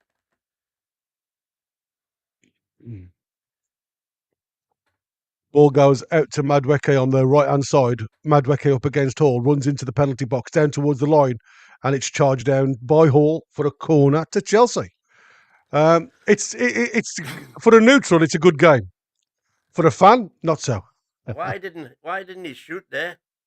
A bit of a tight angle, if I'm honest with you. I think by squaring it like he did, and to be fair, Chelsea did well to throw the bodies in the way. But it's here. This is what drives me.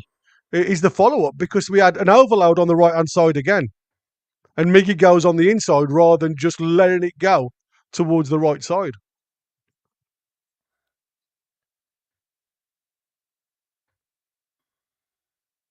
Oh, Palmer then with the ball over the top, but it was right underneath the bar. And it's a free kick. That was a real good in-swinger then that tested Pope, because Pope was under pressure from a lot of the players. Listen, Pope's been man of the match so far. Really difficult one, but he manages to punch it up in the air, and then it was a little bit of a tussle, and it was a free kick to Newcastle. Going out to Shaw, edge of the penalty box, up to Tino. Tino's looking for an outlet, and he plays it again inside to Byrne, who's got a little bit of space to run into. I'll give and go towards Joe Linton. Fasado just gives him a nudge into the box, and J7 gets the free kick.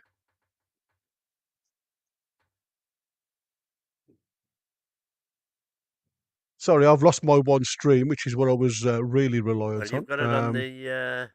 But I've got it on another stream now, so I've managed to update. But again, I haven't got anybody's chat. You edit that screen? I have. I can see it down there as well. But like I say, it's a bit too small, that one, for me, if I'm honest. But can you not put that on a big screen? No, because obviously not that by itself, but yeah. I'm okay, mate. I'm okay. Because I'm watching it and it's okay. So Miggy plays it inside to J7. J7 looks for an outlet again, plays it out to Tonali. Tonali plays it first time, but it's charged down by Palmer. Out for a throw in to Newcastle. On the edge of the Chelsea penalty area, or in line with the Chelsea penalty area. To be fair, you have to give Chelsea that due, because the number, I think they must have they must have had 10 blocks already. Oh, absolutely. Their defending's been immense, if I'm honest. Yeah. They're throwing the bodies at everything. They're really, really trying for this one. Corner. Isak with a header straight over the bar. It was half a chance, but nothing more. Once he made the right run. But great ball in, great ball. I mean, with a bit of pace on it, just needed directing, didn't it? Mm-hmm. I thought that was a throw-in, but in actual fact, it was a corner to Newcastle, which was drilled in.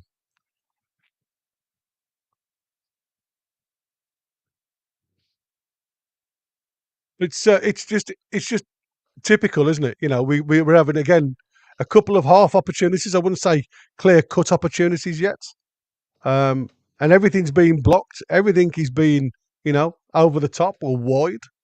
Not really tested Sanchez just yet. So Tino plays it to Shaw, deep in the right back situation here. Tino again on the inside right position, plays it to Bruno. Lovely, we'd switch that to Tonali. Plays it again inside to Tino. Tino plays it up to J7. Nice little play this. Nice little exchange between Tino and Barnes. Barnes on the outside, Hall on the outside, plays it across. Goal!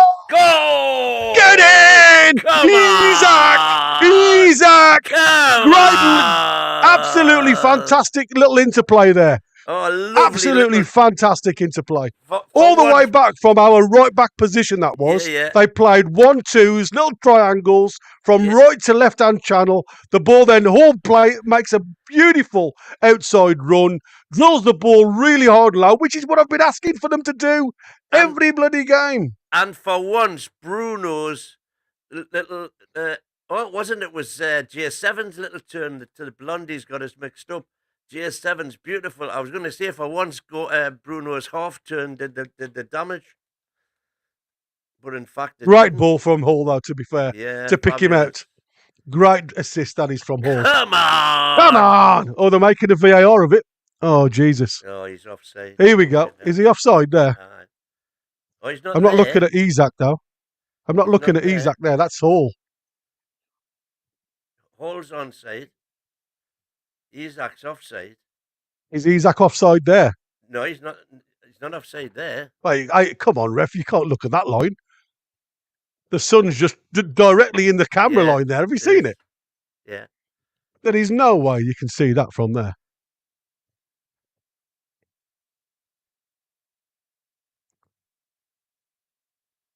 Is Isak level there? Isak's onside there. If Isak's onside there, it's a really tight angle, that. Isak's you can have a, he looks like he's onside, doesn't he? From that angle, he looks like he's onside. 29's foot's way out there. Come on, we need this. Because to be fair, we haven't played badly. Fofana's foot is in front of Isak's foot there. Green. Looks like it's a goal to me. Green, onside. Well done, Isak, as well, because, like I say, that was a high instep volley into the goal. I mean, it was an empty net, to be fair, square. There you go. It's been checked and it's a goal. Come on! Get in! So I said I was going to leave it till 30 minutes before I got the rescue dog, because we were just coming into it. And there you go. We don't need it yet. Again, it's them runs. It's them what I class as the unselfish run, where you just break your back just to make things happen. And Hall did that. Hall made all that ground up. And you can't fault Tino. Tino created the overload there, so you've got to give a real big up to Tino, because he come from the right back position to the left winger. He played 2-1-2s on the way. Yeah, and he kept on going with the ball. So well done, Tino. He played Tino, Miggy back to Tino, Tino, Bruno back to Tino, J7 turn. Get in. Come on. Show me the money. Right, here we go again. Give me a striker from Sweden. He's a centre forward and he plays in attack. Come on. There you go. You're always going to get a little bit of song from the mighty. Palace 1, Tottenham 0. Yeah, Crystal Palace have just got up with Mateta. Oh, they've put him back in the team, not before time. Can't understand why they haven't been playing him. Oh, there's Dan does the business. Yeah. Oh, Popey. Oof, that's what. Back to the Pope we all know and love. Yeah. Back to the man with no boots. Anyway, out for a throw into Chelsea. Chelsea Who then gives just it, Josh? literally Lafayette to Fofana. You know, I'd love Colwell in the side. He looks so competent on the ball, doesn't he? Yeah. Palmer just tries to play a little instep into Neto. Luckily, Tino was on his toes well there done. because he was able to get that one. Come on. Well done, Tino. Let's It's a get this dodgy show on ball. the road. Oh, Dodgy ball. Sure, good. Casado there. It was a little bit of a dodgy ball out to Bruno. Bruno didn't get the chance from Byrne. It was taken off him by Casado. Casado carries on with the run, literally from the D. It wasn't. It was. You're doing the same as me. It was J7. Was it J7? I apologise. The mix you up. Yeah. But there's a height difference. He literally tried to outmuscle Casado there, but unfortunately, it was very similar to when we scored against Tottenham, wasn't it? Where we pinched the ball back in that 40 yards up the park, and Murphy hit that ball past. So it was very similar. Where we nearly gifted them a very similar goal. To be fair, we have to be on our toes in that with that ball out from defence.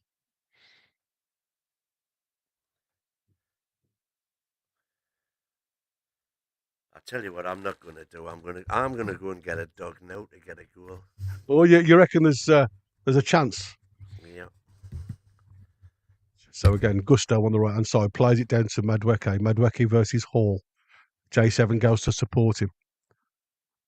They've stopped him. They've stopped him from running, and he's gone all the way back to Gusto. Gusto then plays it back to Madueke. Hall standing him up. He's saying, "You make the decision, son, and I'm going to follow you." Good defending. They've stopped him. They've come all the way back to Caicedo. James, he gets a bit of a tap by Miggy, and the 24s on the park are having a bit of a set to. Referee just having a bit of a chat to Miggy.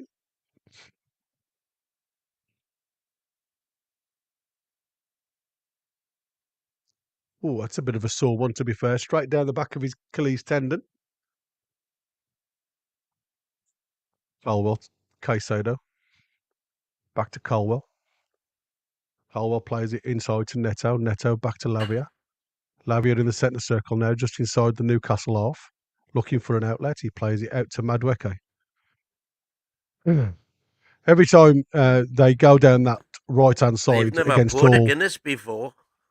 Oh, look at that, man. Have you got it? Can I have a flake with that? More haste, less speed. Indeed. Well done, Lewis. Goal kick. Yeah, it certainly looks like they are favouring their right-hand side, which is obviously stopping Lewis Hall in his tracks a little bit, getting forward.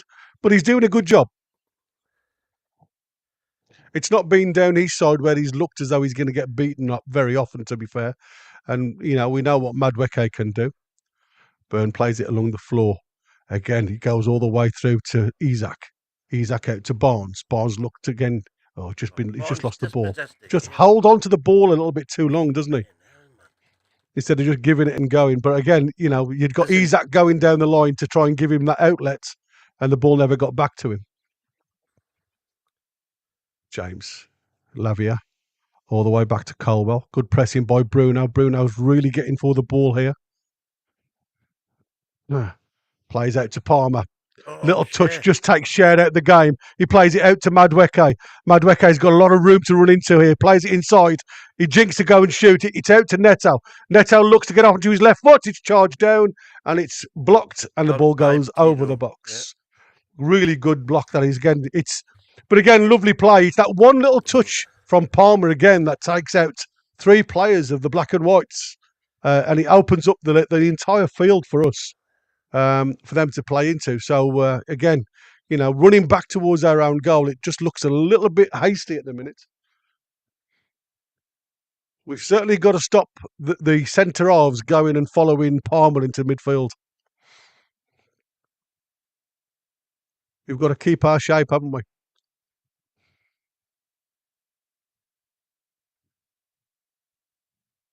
So the penalties come to nothing. Penalty. The corner come to nothing. The ball's gone all the way out to Neto. Neto plays it square out by Byrne by the head. Again, it's just a little bit of head tennis on the edge of the penalty box. It's come all the way back to Caicedo. Caicedo dinks it all the way out to Neto. Neto still played on the right-hand side. He's looking for a shot at goal here. You can see it. Oh, deflection, and Pope saves out for a corner.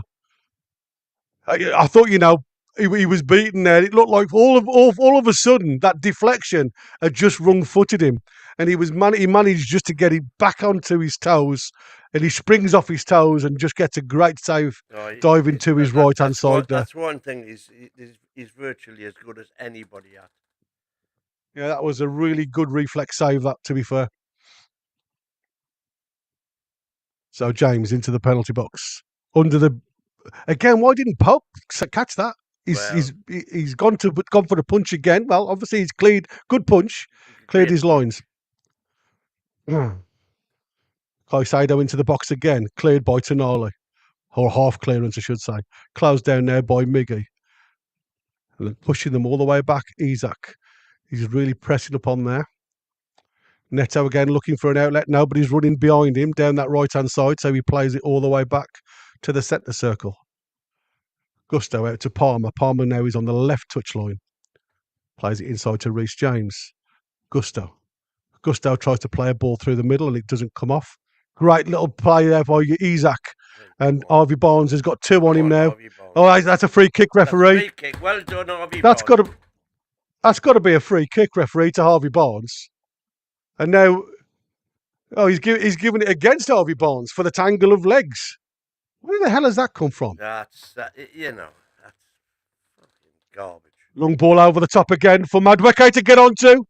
Madueke then gets a bit of a tug, and the referees played on there. But it looked like Byrne had got his hand all over him there. Little run behind Byrne. Byrne grabs his hand, and he does make a little bit of a meal of it, to be fair, Madueke. But Popey just clears it. And we've seen about 3 instances now.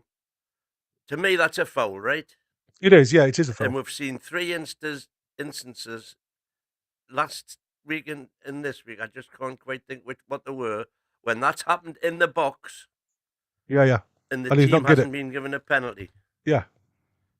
Which I think is nonsense. Yeah. Apologies, lads, for anybody that's talking in the chat. We just haven't had a chance to have a look at any of the chat while the game's on.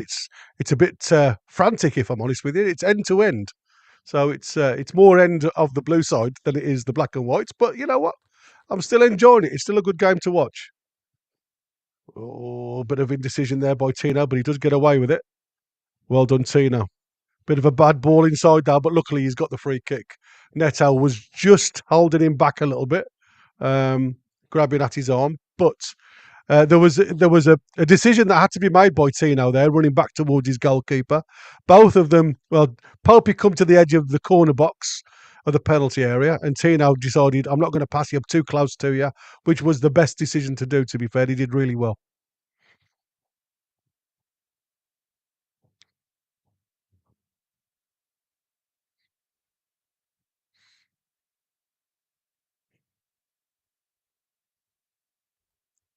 Really good match. Can't believe the first half is nearly over. Doesn't feel like I've been watching it for 10 minutes.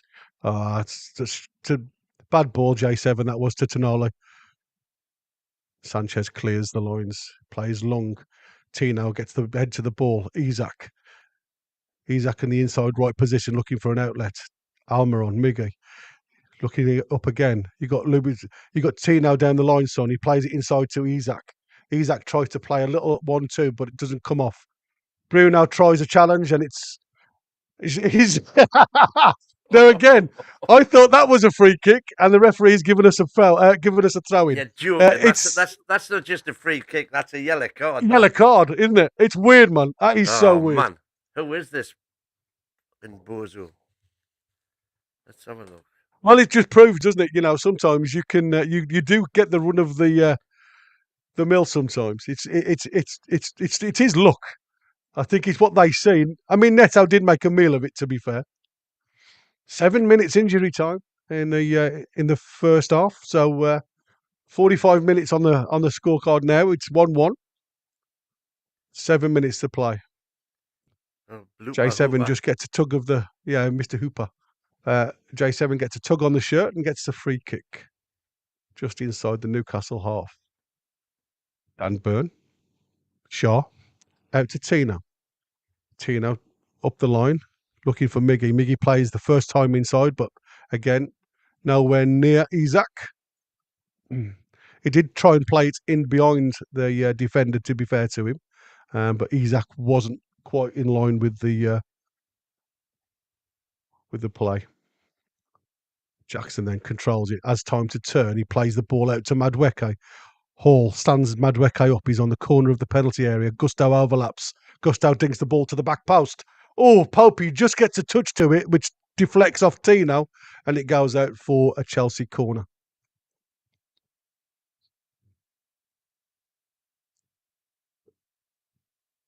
Just a little fingertip that throws it onto Tino's side of his head. Luckily, he bounces clear of the goal. But if Neto then had have gambled on the inside, he would have had a simple head into an empty net, to be fair. AG there saying the clocks go back the night and all, Queenie. They've already gone back. They've already gone back, man. Because I was saying, I hope Chelsea put that clocks back to last season. Yeah, I must admit, because I was worried about Chris, being obviously not understanding the time zones and the way we go forward and back. Yeah, well, I've put it all the worldwide, so hopefully they all get the message. Yeah. So again, another corner, a little headed clearance from Shaw. Some good balls into the box, though, puts under a bit of pressure. Again, it's drilled into the box by Neto. Again, Popey decides to punch, and he punches over his own bar for another corner kick. He's not trying to catch anything, to be fair. There's that much spin on these balls coming in from Reece James and Neto on the other side, all in swingers. He obviously isn't trusting the greasy balls to catch comfortably, so he's deciding to punch. And to be fair, he hasn't punched one badly yet. Palmer again, right underneath the arms of underneath the palm, but again this one's caught right the way underneath. Colwell up for that one, but it was safely into the arms of Popey. So Newcastle playing out from the back. Shaw tries to. That's what I'm saying. Shaw's ball up to Isaac isn't good quality, and we are under pressure straight away. But now we've got Miggy. Oh, I thought that was going to go over Sanchez's head then, and Miggy would have been clean on in goal. So it was one of them. If you mistime this jump, you're in trouble, Sanchez. But he did okay. It's a great first half, to be fair, as a neutral watching this game. It's been so back and forth. You could probably say Chelsea have edged it, which they clearly have on chances created, but they're only half chances, the same as ours.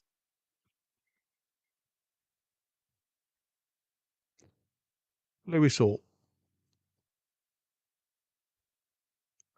plays it up to J7. J7 goes down again. There's a great ball over the top to Harvey Barnes to run onto. Harvey Barnes tries to get into the corner. Barnes is being held up by Gusto. He has his back to Gusto, throws him to the ground, and the referee says, "No, we'll have that. Carry on, lads." Didn't throw him to the ground. He was. It was a wrestling match, that was. Nah, Wrong sport, sir. Just Brum turned his arse into him and down he went.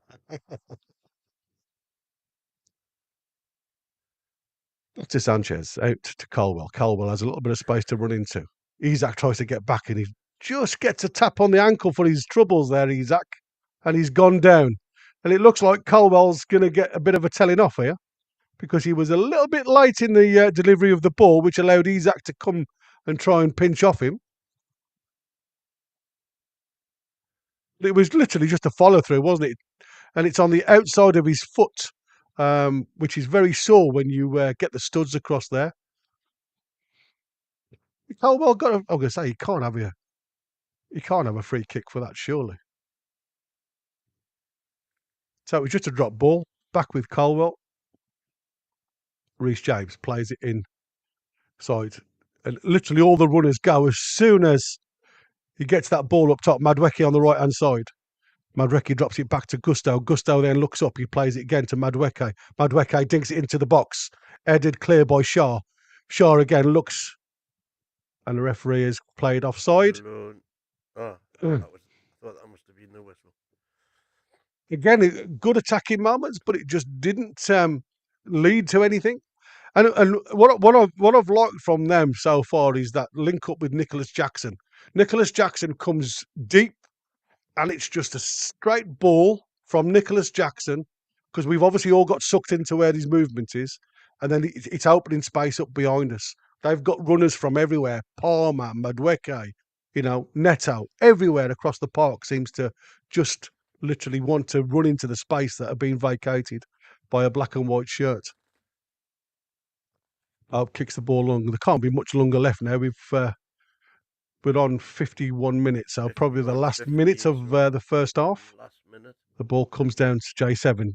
Tina plays the ball first time in towards Harvey Barnes. It's a bit of referee, come on! That is a free kick. That is ridiculous, ref.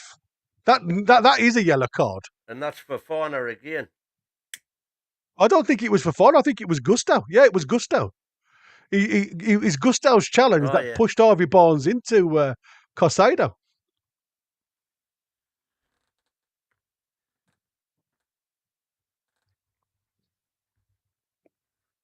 Come on, lads. Let's see what we can do now.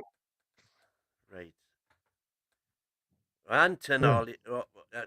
Tenali's gone for the ball. Yeah, exactly. From the left-hand side, I've always left-hand side Tenali, right-hand side Hall. If we could flout this in towards the back stick, that's exactly what you want.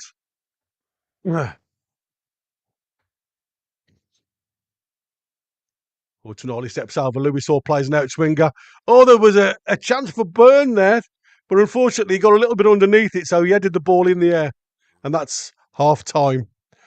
Great first half, to be fair. Really good, exciting football for the neutral. You've got to give credit where credit's due. Both teams have gone for it. They've left themselves a little bit vulnerable at the back, but it's been enjoyable first half.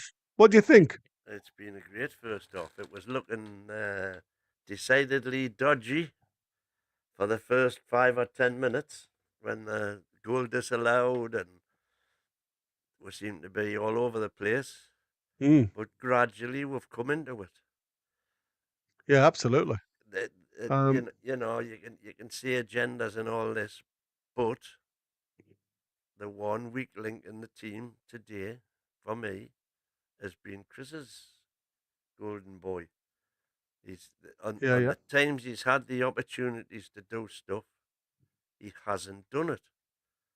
I haven't got any stats yet, but I'll get them. And I'll let you. If there's anything in the chat that you can see, Win, I'm just going to try and see if I can. I've started a few already. You know how to get them up, don't you? Yeah. I didn't see the private chat one, to be fair. It's Chris. I haven't seen the private chat one either. So we've got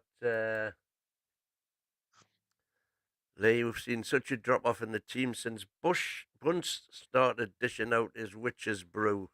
Is there something missing in their food groups? Geordie's saying, "Come on the tune." That was before kickoff, by the way. Come on, Newcastle.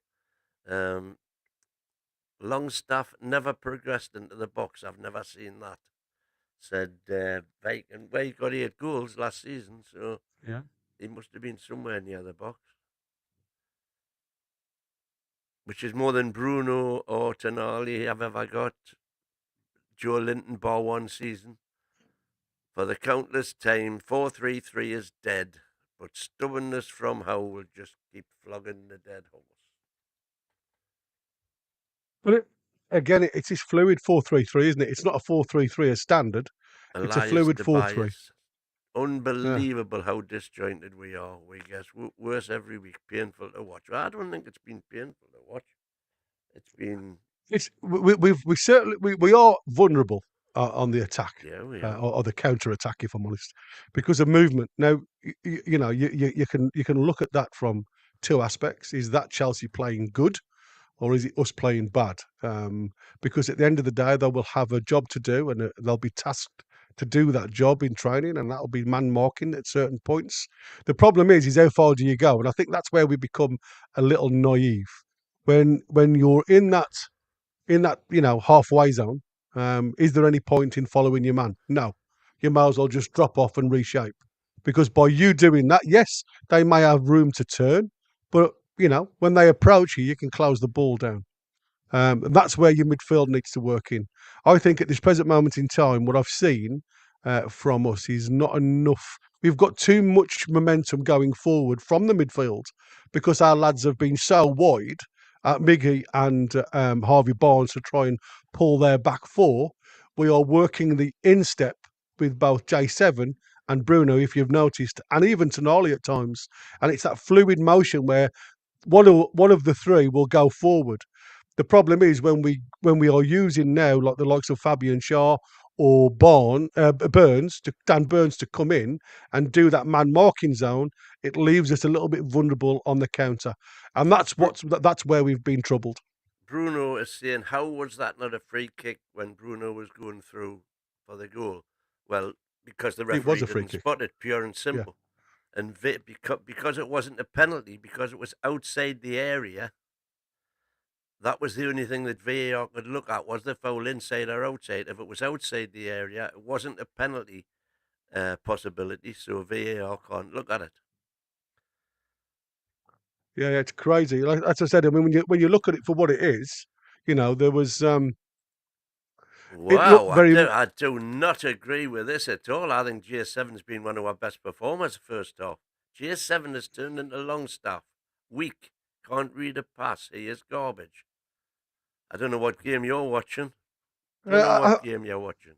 It's like everything else. When you know, like I say, I think people when you're not playing well, and again, it's for me, it's been Bruno that's played a couple of the dodgy balls, not J7. No. He has done a few lazy balls, as I call, but it's the percentage balls. It's these, you know, the elite passes where you're working into half spaces, the tight spaces. If it doesn't beat the first man that you're trying to dink it over, all of a sudden you've lost that momentum, and we're turning back towards our own goal. So we have got to be careful with that. I can see where he comes from, but he hasn't, you know, he still wins his fair share of duels in midfield for me anyway. More than his fair But that share. was a great ball out from Palmer, to be fair, for Neto. Yeah. You know, it's just quality, lads. You can't you cannot, you know, knock the quality that this lad gives Chelsea just with one player. Yes, it does keep leave the rest of the team, and it is the rest of the team that makes it up. But if you look at the actual pass inside Tino, that got the goal, it was one touch out of his feet, one other touch to get it to the right of him, and then the ball was just played beautifully into the channel. And Tino, if you look, the only disappointment for me was Tino in the last 10 yards tried. Yeah. But the build up to that, it didn't look like he was running with any conviction. And I think that, again, that's the naivety of the youngsters. Yeah.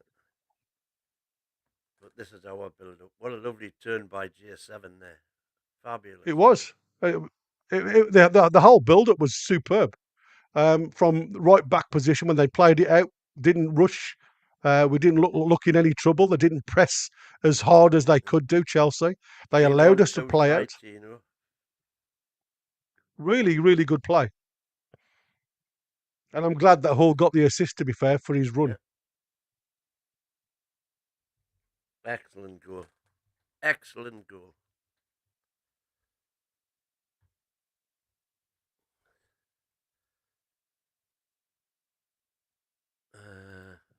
All the stars are done. Brilliant Right. goal indeed. So go back to them all.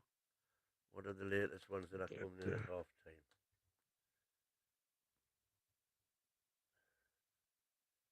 You okay for a second? I'm just Yeah. checking my other stream, because the one that I'm watching has a habit of of Get crashing on in, me all the time. AG.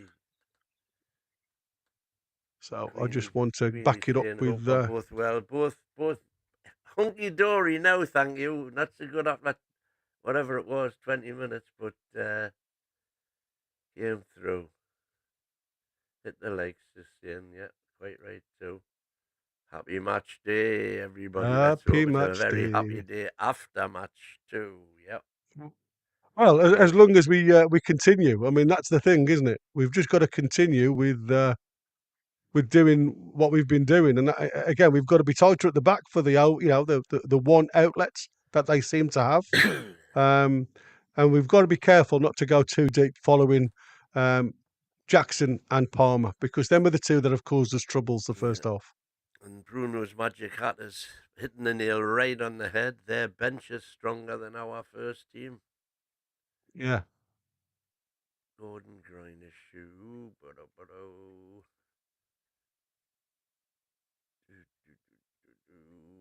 Chris should be here to read these Portuguese comments because it's a waste of time. Well, I'd like to see you have a go at that, especially Who I Portuguese was in a Geordie accent. I think that who would be I was beautiful, mate. confident that I seen Joe Gordon was missing. Sure, we can still win, but last season's luck is still lingering by the looks of things. Well, I think we've had our share of both good luck and bad luck today in terms of decisions. Yeah, we'll give it a go. Aquí toca para os Santos FC. So I'm guessing that means here I'm a supporter of Santos. Yeah, So Boa Vista, Hoylinton Melo Alverad, aka Joy Linton.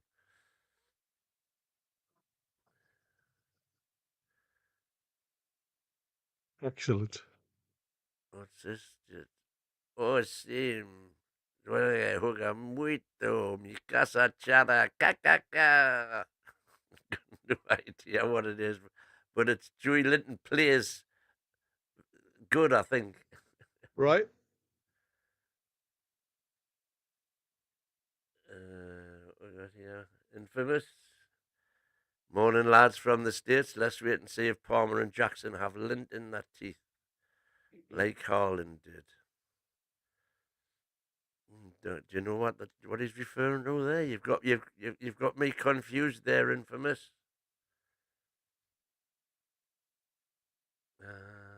What's that? What did he say? I couldn't see it, but Lint. He said,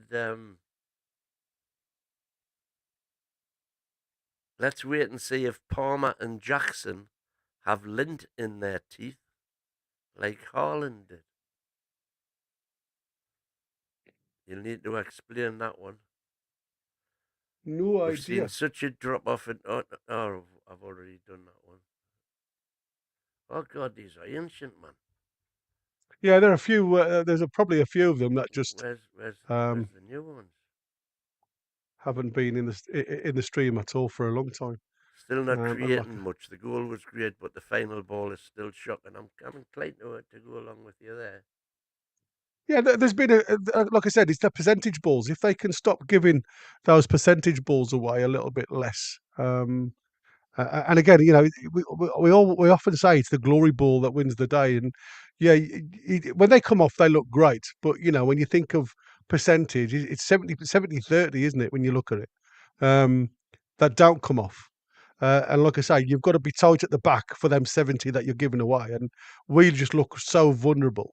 On the counter. I'd be saying to the lads, don't do them all the time, but if you've got a chance of getting the break, then obviously try it.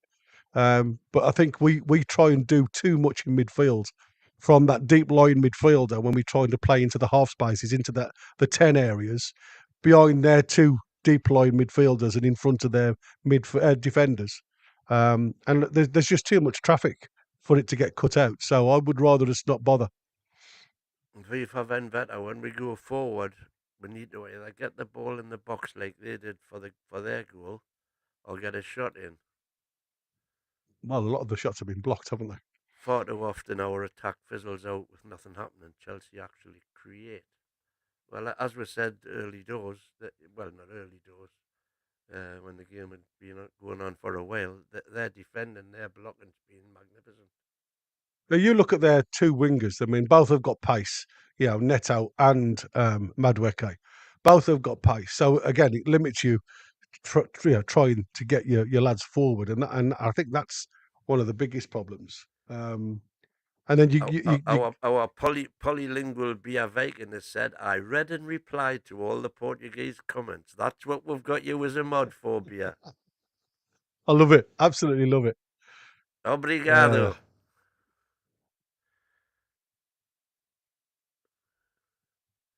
That's Portuguese for thank you, by the way. Oh, is it? Thank you so much. I'm glad you told me that. I agree, mate. We could win the league, but some fans would still complain. Yeah, you're not wrong there. Like I said, there's a lot more huff and puff to our game these days rather than quality, and I think that's where you've got to look at the difference between the two. We aren't as smooth as we were back when we finished in fourth, and I can understand that. We squoze as a team, where now it just seems as if we squeeze in sections, in thirds. And it is a detriment to the way we play. The identity has definitely been lost because it's a new way that Eddie's played, and you know, to a lot of people, and we've said this. You look at when we got the points at the start of the show, we get the points when we played really bad, but we managed to scrape a point or three. And then when we played well, we didn't win, and that's what I said. You've got to balance it up. Do you want the points on the board, or do you want the performance? Because sometimes they don't come together. And we've seen that this season. Foxy's saying, I've told you about Tino for a while now. His positioning defensively is horrendous He's at poor. times. He He is gets poor. caught out. But credit to him for the role he played in the goal. Because Yeah, he certainly played the overload. on the telly now they're showing the Colwell challenge on Bruno, because that was a yellow card all day, but it wasn't a red, so VAR can't look at it, and it was outside the No, box, so VAR yeah. can't look at it. Can't Colwell over. nowhere near the ball at all, but a yard outside. Yeah. Bring in the challenge system. The challenge. We're back on the park now I for the think second half. VAR should the referee shouldn't decide when VAR comes in. The managers should have 2 challenges per half, Not like cricket. exactly like cricket. Yeah, exactly Oh, like tennis. Exactly like So, and if you win the challenge, you've still got your challenge, and if you lose it, you lose it. And then at the end of the match, you can't have any complaints if you say, why didn't VAR look at it? Because you didn't ask us to. you didn't And if you challenge. didn't Yeah. ask it to, it could not have possibly been clear and whatever the word is they use. Clear and obvious. Okay, we're off again for the second half, team. We are. Yeah. Newcastle looking to play it down the right hand side. It's nice to see Tonali hugging that touchline a bit down the right hand side. He's certainly trying to get involved with Tino and Miggy down that Yeah, right but hand like I side. said, I would just hope once Howard decided that Miggy was going to be on the right, that between him and Miggy and Tino, they've been working on some drills. Yeah. Oh, great ball. That was unlucky. Madweke Oh, and Gusto nicely then. Hall, Yeah. beautifully done. Well done, Hall. Up to Isaac. Isaac tries to run and Barnes in on the run, but unfortunately he was blocked. By Yeah, Chelsea. I mean, Chelsea doing well defensively, I must admit. But they do give you opportunities. We've just got to keep going. Come on, Isaac. This is the trouble, look. Oh, man. See? Peeing about in that middle of the park again. Palmer, there you go, 2-1. And I've said it until I'm blue in the bloody face, mate. Yeah. Isaac, he is so weak when he gets the ball to feet, it's unreal. And that's all come from indecision. What to do with the ball now? I've got it. There was 3 players all going for the same fucking ball. Why? Crazy.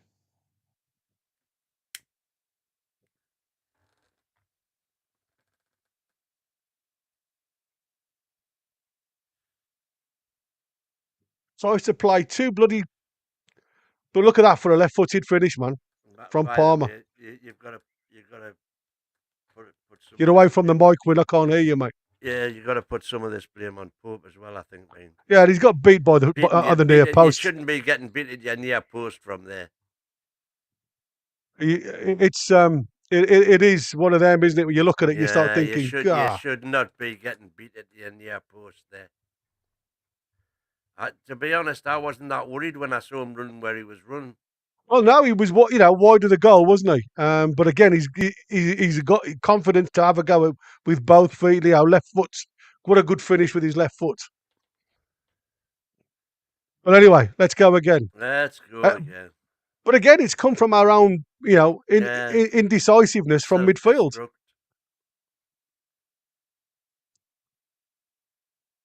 Come on, J7. Come on, referee. He's been pulled all over the place there. Madueke running towards the box. No, I disagree. Madueke's just lost it. It's come out to Caicedo. Caicedo has a go. Luckily, he just pulls out of the shot. Tonali looks for Isak. Isak tries to keep it in play, but it's gone out for a throw. He's given a foul. Did well there, Isak, to be fair. He's given them the foul. Isak did well to ball control that ball there, so tight. But the assistant didn't give a foul. Which we knew is what his skill is. Oh, that would have been beautiful. Oh. Yeah, it was his arm just coming across his face, wasn't it? So that's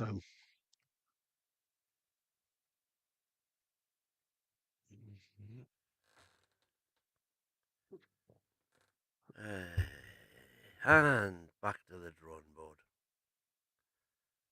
So Chelsea all the way back to Sanchez. Sanchez to the edge of the box again. No pressure on him from anybody. Let's see where his kick goes though. Oh, he's exactly the same as Pope, man, and that was what Andrew said. He says when he's got the ball at his feet, your heart's in your mouth. He's got no distribution whatsoever, has he? Nah. But again, we've given the ball away. Look,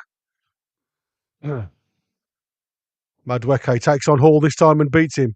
Plays to the byline. He gets the cross in. There's a big jump from Neto. It's off the post, and it's gone out to the wide. Palmer tries to put it back in. It's come back into the penalty box. And now there's a penalty. It's a penalty. There's a foul in the penalty area. That was unlucky again. It was the first time he's beaten Hall. Madueke plays it to the back post. Tino gets beaten by the smallest player on the park, which is Neto, comfortably, and it comes off the post and away from goal. And luckily now we have got the free kick. Oh, Burns let it run underneath his foot, and it's bad clearance again. Look at this. It's just so poor. Delivered from the back. That was poor. He put himself under pressure because he miscontrolled it. And then because he's, trying to get the ball back. Again, it was due to the fact that Tino passed it back to Pope under pressure, had to do it quick, passed the ball to Burn, who probably wasn't expecting it. Oh, Tonali's he should have still done better. Oh, he should. It was poor. It was really poor.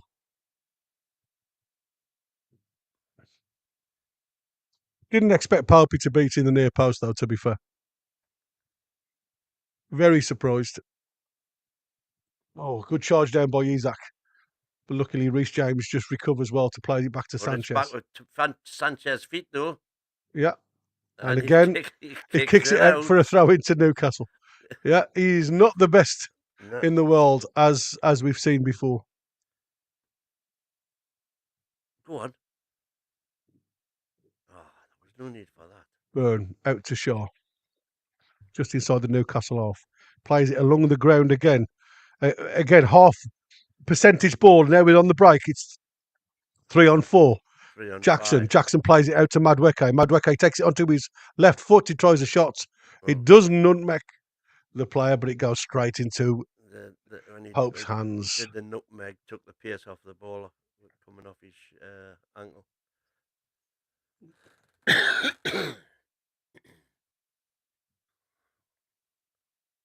So here we go again. We've the exact same routine that got Winter bother last time. Yeah, here we go again. And here we go again. Poor ball again, and Byrne is under pressure from Jackson, and the ball goes. Oh, it hasn't gone out. Oh, it's, again we're playing ourselves into so much trouble.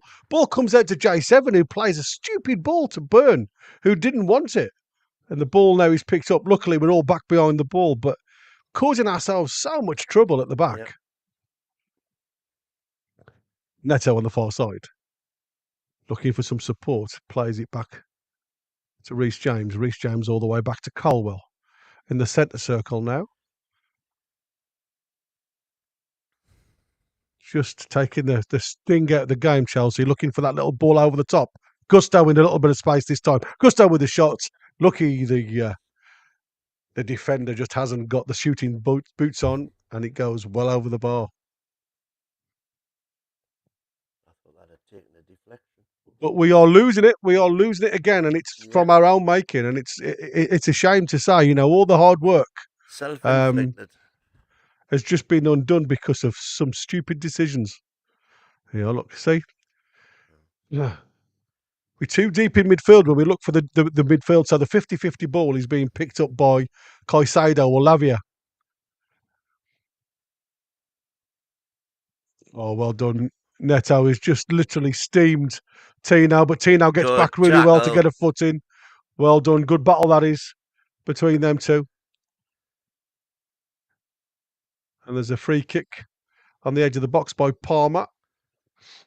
But really good. I mean, Neto, you know, whipped the ball past Tino. Tino had the recovery that run there. And this is what I'm saying. He has got the pace in him, but he always does. He looks in two minds of what to do at times, and in his recovery runs. Two and twins saying get Isaac running in behind. That's easier said than done, isn't it? Well, it is. It is. Lavia's now picked up a yellow card for that challenge on the edge of the Newcastle box. Pope goes long. And it goes straight onto a blue shirt, unchallenged. Why am I unchallenged. Well, J7 then tries to win the back. Again. But again, Barnes is waiting for the ball to come to him rather than go to the ball. It's just, it's schoolboy stuff, mate, at times. It really is. Ball gets played along the back line into Lavia inside, out to Reece James. James goes all the way back to Colwell. Colwell back to Sanchez. And it's just about taking the sting out of the game. They're trying to slow the game and draw us into this box. And again, you know, look at where Byrne is there with Nicholas Jackson. Nicholas Jackson has come so deep and Byrne's followed him. Good press by Barnes. Wow. Yeah, well done, Harvey Barnes. That was really good battling there. Yeah, that was. And we were trying to play the ball out, and we were in a good attacking, throwing position there, and we've gone all the way back to Pope.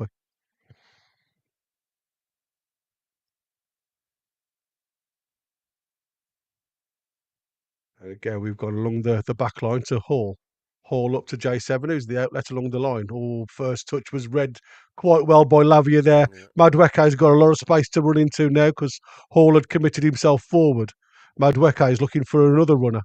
But Gusto, I mean, that was just a bit too narrow for the ball to be played in. But again, Gusto in the inside right position, tried to give him an angle to pass the ball to. And it's something that's come off our own making.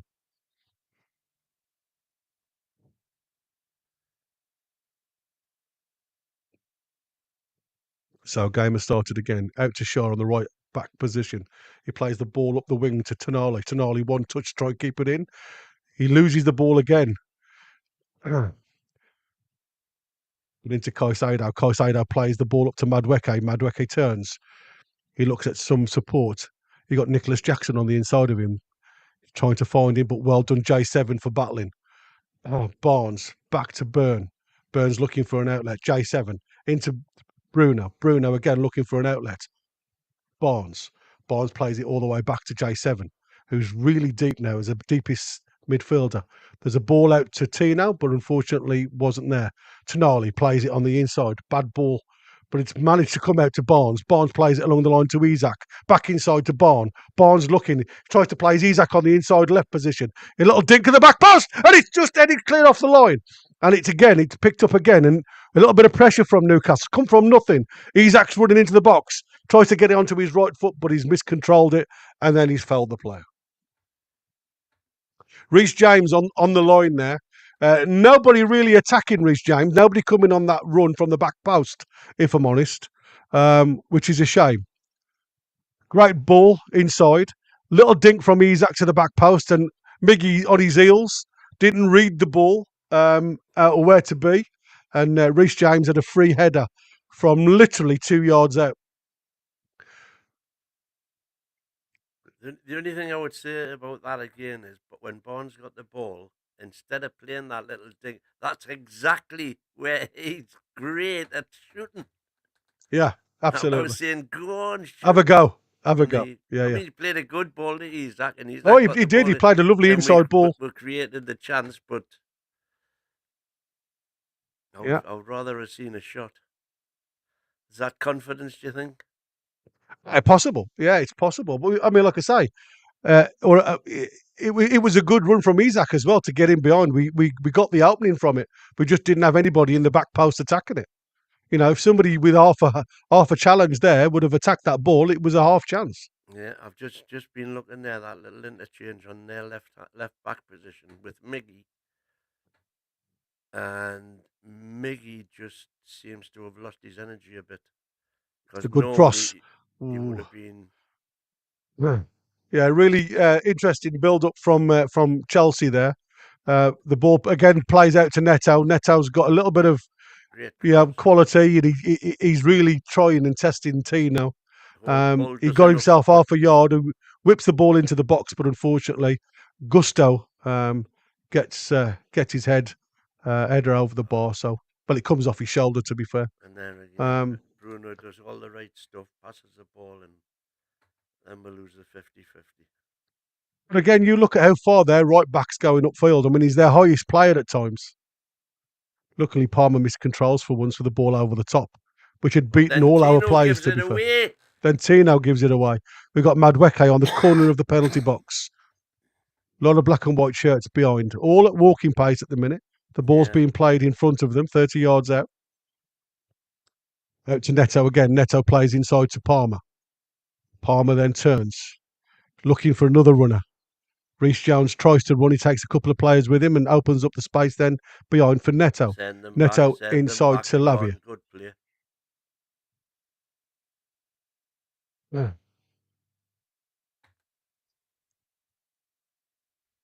It's just simple now. Really is simple. Bad ball by them. Tino picks the ball up. Back to Shaw. Fabian Shaw on the edge of the penalty box. No, man. No. We'll take Burn 20 up to Isak. Isak with the first touch out to Tino. Tino to Tonali. Isak plays inside to Barnes. Barnes getting muscled out every time there. Hall picks the ball up. Plays it 1-2. He tries to get Isak inside, but again, it's a bad ball. And it's easily cleared there by Chelsea. Newcastle picked the ball up on the halfway line. Fabian Shaw up to J7, back to Hall. Hall goes square to Byrne. Byrne to Shaw. Shaw plays the ball into Tonali's feet. He plays it out to Tino. Tino then onto the halfway. Oh, it's all one touch, mate, with Tonali. That's what I said. He doesn't allow the players to get on you. Out Miggy on the inside left, out to Bruno. Bruno now trying to play a channel ball. Again, it's closed down. And now we've given the ball back to Chelsea. And straight away, these percentage balls. We're on the defensive foot again. Neto on the left-hand side, taking on Tino. Goes down to the channel ball again. And Tino does well to stand him up. He comes all the way back to Palmer. Palmer to Reece. Lavia. Reece. Again, no press on the ball. It's just walking pace. But Isak looks like he's knackered, to be fair. all the way out to Madueke. Madueke just looks up. He's got time to just literally see what's around him. Plays it to Caicedo. Caicedo gets a bit of a nudge from Bruno. Reece James back to Neto. James again. James plays it into the box, and Pope should come and collect that, and he does. Oh, and he waits and waits and waits and waits and Yeah. waits till the I mean, look at Chelsea that player again. gets Gusto. back. Yeah, Gusto is the furthest forward again. They're right back. That's what I'm saying. They're committing bodies forward, you see. And that's why these guys always seem to create lots of chances. They give you lots of chances because of that committing bodies forward. So on the edge of the Newcastle penalty area, up to Bruno. Bruno out to Tino. Tino looks up and he plays it back inside to Bruno. Bruno hasn't got anywhere to go to, so he goes all the way back to Shaw. We are literally just playing in and amongst ourselves along the back of our penalty area. Burn plays it all the way back to Popey. Popey out to Shaw. We're further back now. Plays it along the floor. Look at that. Who was that Well to? done, Tonali. Luckily, Tonali, there was a bit of a miscommunication there. Tonali leaves it to Bruno. Bruno plays it square to Barnes. Oh, Barnes comes. Barnes. J7 goes for the run on the outside. Barnes tries to open up space, but again, by holding on to the ball, he has... fucking frustrating. He's running into traffic there. J7 makes that selfish run for him that he could play him in. We've scored one goal from it. Great ball by Bruno. Look at that. Just play it inside. He's clear through. They're following you, man. They know what you're going to do. Chelsea just follow Barnes. J7 was literally, he had the freedom of Chelsea there. Harvey Barnes has now picked up a yellow card. Oh, it's Tonali that's got the yellow card. I beg your pardon. Picture of Anthony Gordon's desolate face on the line now.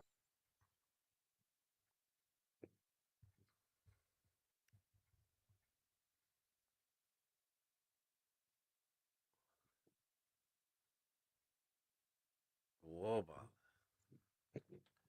Where's ball? Wobble. Oh, Tonali just didn't give them the yards. So he's got booking for that. But he did close the ball down, which is what we should have done last week. So they obviously got a bollocking for it, for not actually closing the ball down and stopping the play. Oh, Hall, you ain't got time for that, sunshine. Nah. Closed down by Madueke. Hall's played well again today, I must admit. He's given them everything. He hasn't let us down at all, I don't think. He's been skinned a couple of times, but like I said when Byrne was getting all the stick at left back, listen, in any top class game, a top class winger is going to skin even a world class defender. Almiron out to J7. J7's running into a bit of space here on the inside left position, driving into the box. Just unfortunately leaving the ball behind. Newcastle have got a free kick here for a challenge off the ball. Madueke pulling back Hall in a really good position. Stop him getting into that position. Yeah, exactly. Hall was cleared. He'd run behind him, and Madueke just lunges, grabs on his arm and says, you know what? You ain't going past me, lad. I'm going to pull you down. But he's put his team under a bit of pressure here. This is a good shooting opportunity. If only we had somebody that could shoot. I'd love to see Tonali from this. James Cuff in the forum is saying, don't let Shea take it. It looks like he is, though. He's standing over the ball.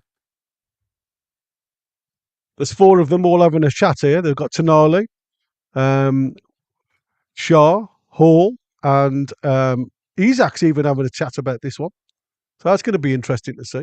You know, but wouldn't you think that they should have been having all these free kick drills in training?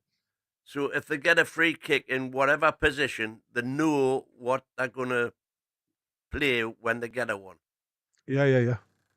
Absolutely. And that's what I said. There should be no reason to have a debate about who's going to take it at this time. So I was definitely looking the favourite for this one. Tonali's walked away now. Yeah. Lewis Hall even looks as if he's planning on something here. So running up, he tries a shot just over the bar, which is exactly what we expected. Doesn't make the keeper work, but it wasn't a mile away. keeper's side, but it was directly under the keeper, so the keeper should never have been under any pressure with that one. And Chelsea are making their first. Mudrik's coming on now. Interesting. Who do you think our first substitute will be?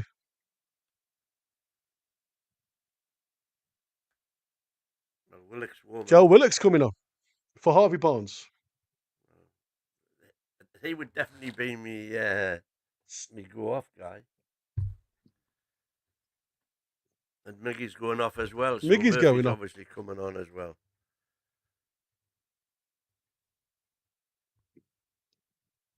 There's a few boos in the crowd. Is there? There's a lot of boos in the crowd, matey. Oh my God! Because Tonali's going off and Longstaff's coming on. Oh my God! Here we go again. 65 minutes. Well, you know. I wondered. I thought is that boost for Murphy? But obviously not. You know, let's see if they can put a performance in that they didn't put in last week. So it'll be interesting. So again, one ball and it split us wide open. That's a bit of a bad ball from Palmer. To be fair, for Mudryk, it's gone out for a goal kick. So the first thing that Palmer's got wrong tonight, to be fair. Have a creative. But again, here we go. Bruno on the edge of the 18-yard box out to Tino. Tino drops it back to Shaw. Shaw again plays it square to Burn. Burn out to Hall. Hall's got Neto to play with now, so it's going to be an interesting difference with that one. Now Mudryk's got over to the left-hand side. All the way back, and J7's trying to close Sanchez down. Sanchez goes long again. Because he's useless. Yeah, it's a good challenge there from Hall again, to be fair. Gives us the ball back. Isak on the left-hand side, out to Willock. Willock comes back and he plays it back to Isak. Isak's looking in front of him, any runners coming into the box, but that's quite a bad ball, to be fair. It's either that or Willock wasn't really ready for it. Willock could have got that, Yeah, Willock wasn't really ready for it. No. But again, you look at the stats: 5 shots for Chelsea, 1 to Newcastle. Touches in box again. They have dominated possession and touches in and around the box. So I suppose if you look at that, they probably deservedly should be in the lead. But again, their keeper is useless on the floor, as Andrew said, and we don't give him any pressure. We just aren't allowing him. Well, that's a free kick, referee, in everybody's book. Come on.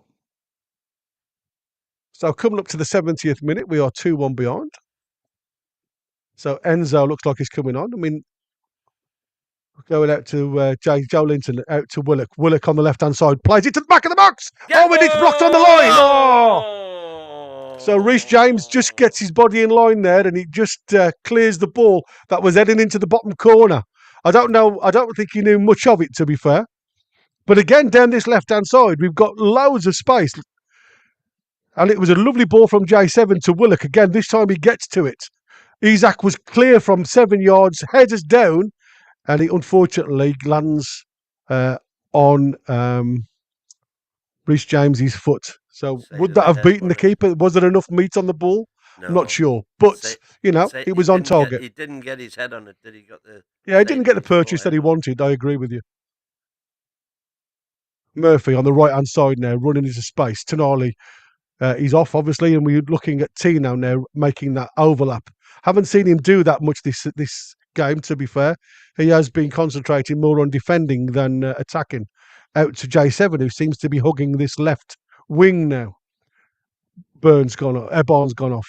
So again, really bad ball from Bruno. Hall picks up the clearance, runs in towards the penalty area, out to J7 on this left side, back to Bruno. Bruno looks up to see a runner. He looks at Murphy. Murphy had made a little bit of a dash. Murphy's got a threatening bit head and he heads it outside for a goal kick. But as lucky for him, he was offside. West Ham have gone 1-0 up against Man United, by the way. Get it.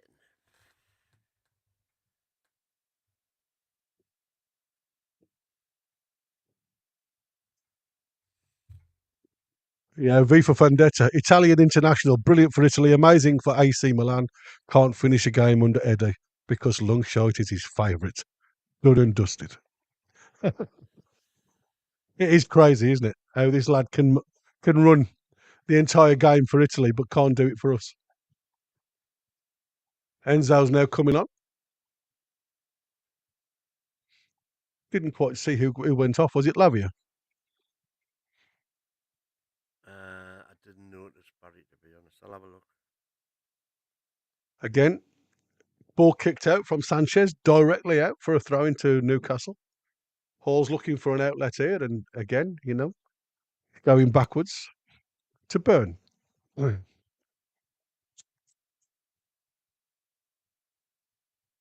lighter's packed in. Oh, dear. Oh, Longstaff, you can't dwell on the ball there, Sunshine. It gets closed down. Ball out for a throw into Newcastle. Well done, Hall, getting that through. John Francazola in the audience today. Yeah, Lavia's off and It is Lavia. off.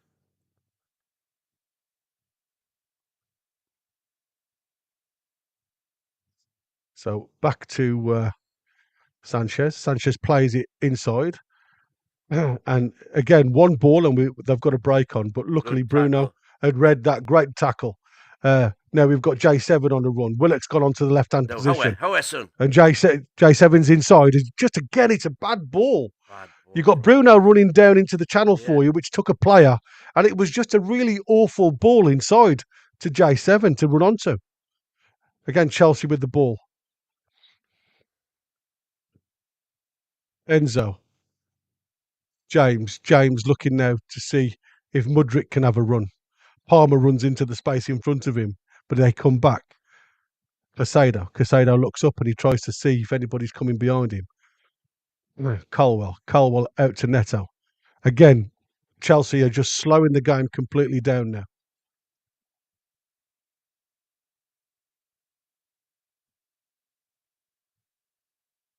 Sanchez goes long, and it goes straight out of play for a throw into Newcastle. Again, Sanchez is awful at distribution, I must admit. He's probably worse than Popey, and that's saying something. Longstaff back to Tino. Back to Shaw. Guimaraes now really tight in this right back position here with the three of them just trying to play the ball out, draw play onto them so they can go long. Oof, so twats. Go on, get onto it. Isaac's through on 1-on-1. He takes the keeper on. He's coming inside. Square it! What are you doing, you fucking square it, man. J7's there. What are you doing, you... I cannot believe that. That's 2-2 all day if Isaac just... He does everything right. Ball. He's just got to give it to even Longstaff's there playing for it. You've got Willock there. You've got J7 there. What are you doing, lad? He even looks up. What are you doing? Ball comes in from the corner, off the head of Shaw, and it goes out for a goal kick. Well, you're not going to get a better chance than that. Nah. Defensive mistake, sets Isaac 1-on-1. He rounds the keeper. He runs into the 6-yard box. He's got 3 players running into that box to support him. He's drawn all of the Chelsea players towards him. He's just got to release the ball. And that's it. Done.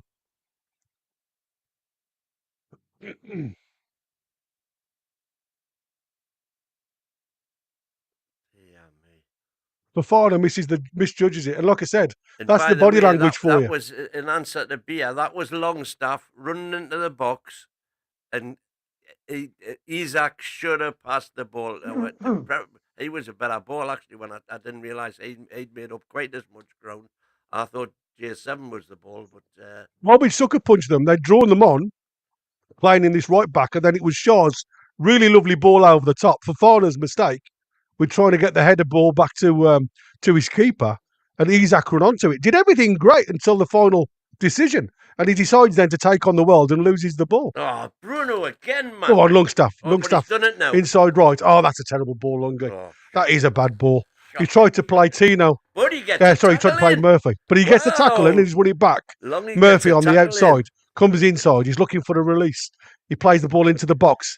It's headed clear, but it's a foul by J7 on Gusto. I mean, obviously Gusto goes down with win most of the time. To be fair.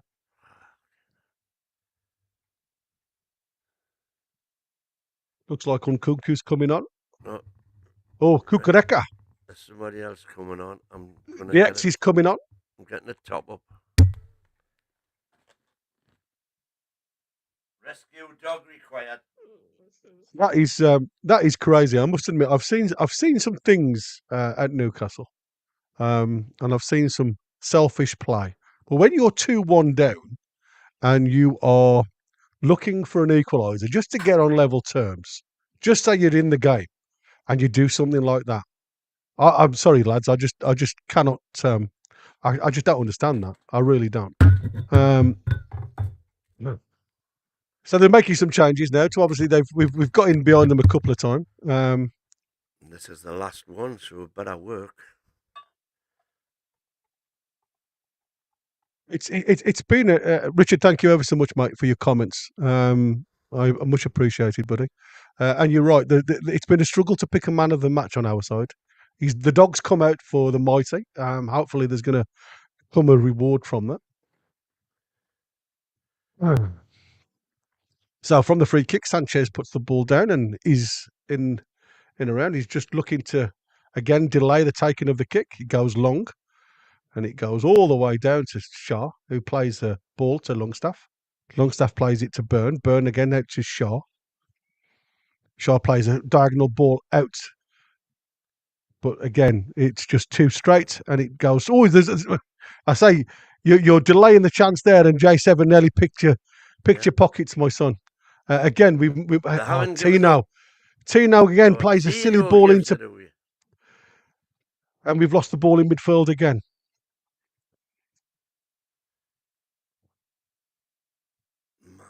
So Cucurella, Enzo, Palmer, Enzo again plays the ball into Fofana. Fofana plays it out to Neto. Neto's looking for the opportunities now to try and take on the players. J7's let him go. Willock now is running with him along with Hall. He plays the ball into Caicedo. Caicedo square to Enzo. Enzo square to Cucurella. Cucurella goes down and looks at Mudryk now. Mudryk plays the ball. He's got the freedom to come inside. Nobody's challenging him. Everybody's stepping off him. Caicedo plays the ball out to Neto. Neto is then faced with Hall. J7 comes to double it up. The ball comes back to Caicedo. Caicedo and Enzo are just literally touching the ball together. There's no race to get that ball.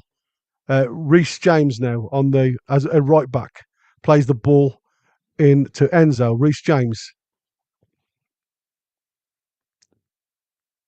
And now Colwell brings the ball out. Mudryk down on the left-hand side. Standing up Tino. Tino stands him up and he pulls it back to Enzo. Enzo, again, there's no pressure on him, none whatsoever. But well done, Tino. Well done, Tino picks the pocket of that one. Give and go. He carries on the run up the wing. Cucurella's running with him. Tino's trying to take him with. Tino plays the ball back to Murphy. Murphy then to Bruno. Bruno to Willock. Willock standing. He's trying to find a way out. J7 looks for a run. Hall goes on the outside.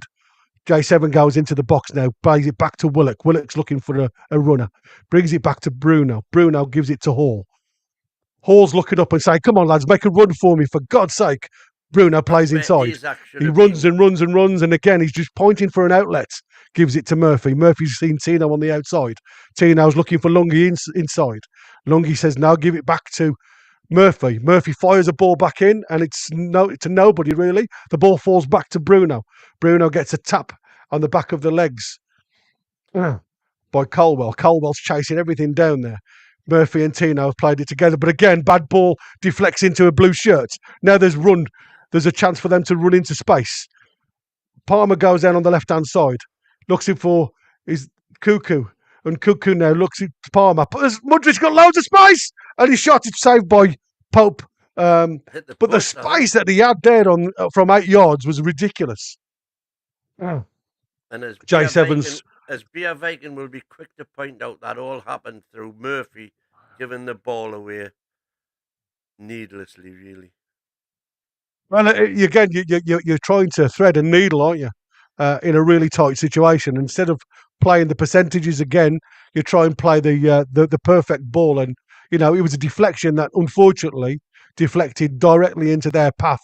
And because we'd committed bodies forward again, we were on the back foot. So we've managed to obviously get away with one. And we're with the We are into back the four last again. 10 minutes. So Lungi.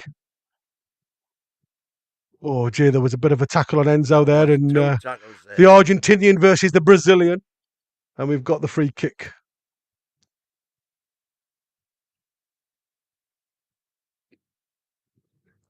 The spacey Modric had got there, look. From 8 yards out, you would expect him to do a lot better than that. He's certainly a disappointment for Chelsea, isn't he, Mudryk? Oh, God. From what they expected from him. What I expected from him. So free kick to Newcastle. Hall's taken it, plays it high into the box. Nobody underneath that, but it looks like we've given again a free kick away on the edge of the penalty box. Hey, I thought it was Burn that was fouled there.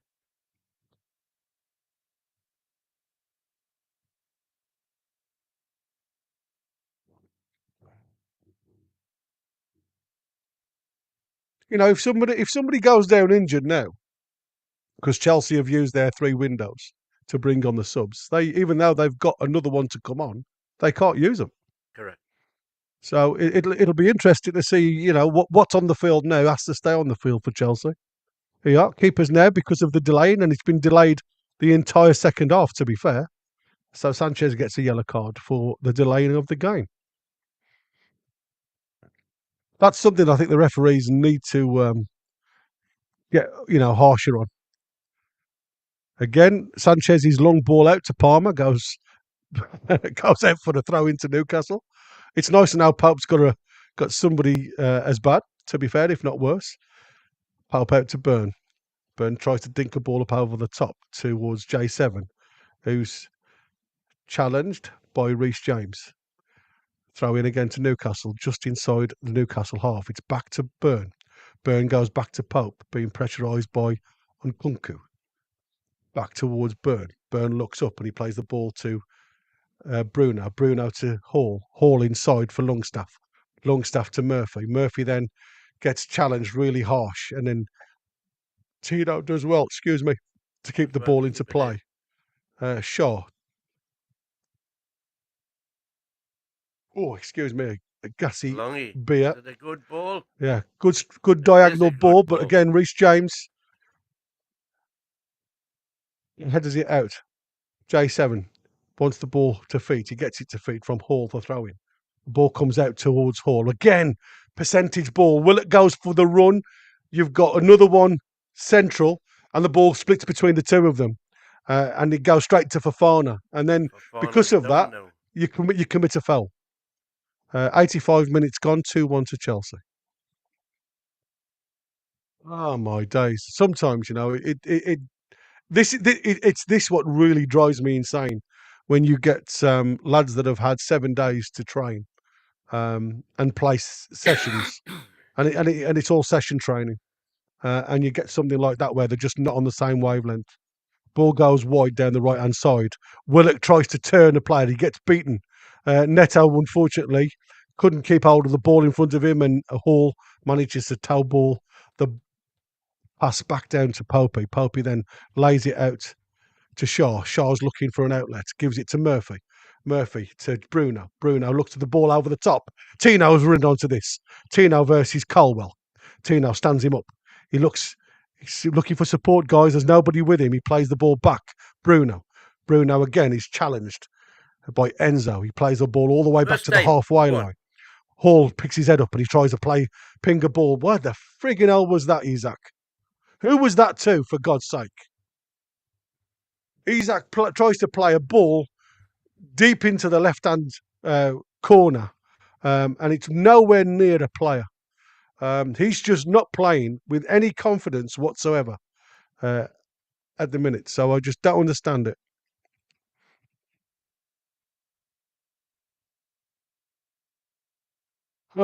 Goal kick for Chelsea. Sanchez goes long. Header by Shaw.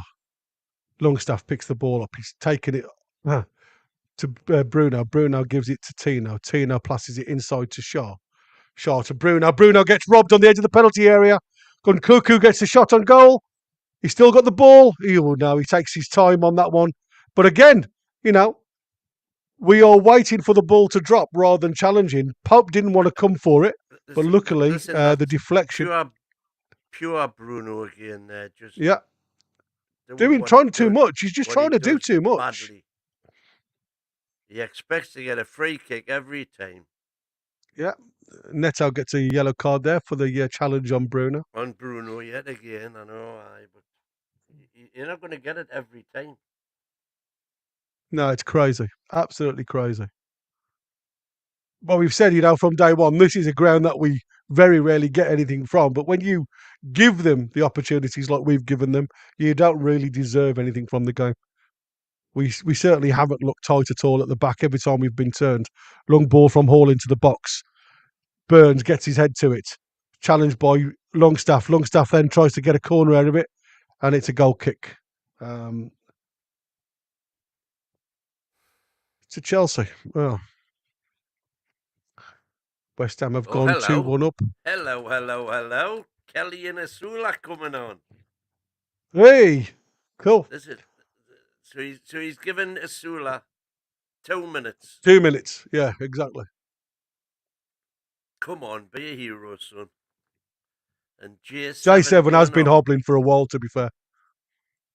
J7 has been hobbling, bless him, and he hasn't moaned about it at all. He hasn't looked at the bench to come off. No, he's just said, you know what? Presumably Hall's going to go left mid. Never in the world. Yeah, Hall's gone off.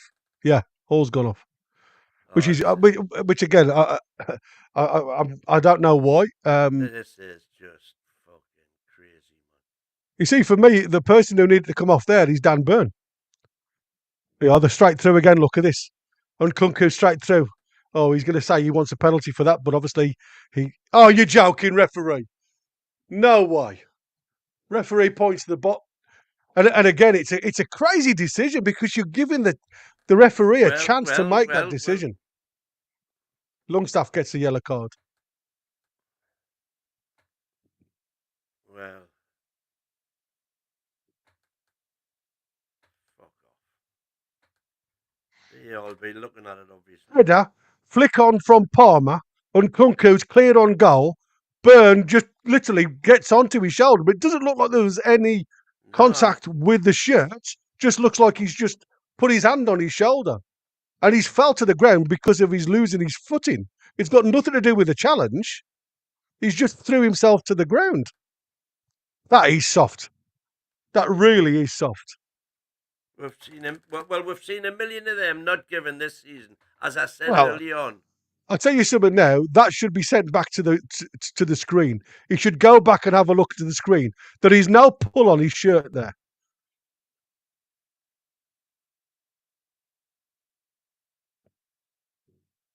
He should go and have a look. Of course, he has to go down. He's losing his footing. He knew he wasn't going to get the ball on that second part because Tino was picking the ball up. That's an overturn, in my opinion. Yes, I might be biased, but I mean, I always give a decision if I see a decision. There's not enough on that for me. Thank you. Go and have a look because you're crap. Well, at least he's you are absolutely crap. And hopefully he's looked at the one he didn't give in the first half and give us the benefit of the doubt this time. Well, he can't look at that one, can he? That's what we were saying. No. He can still look at at half time. He could have still had a look himself.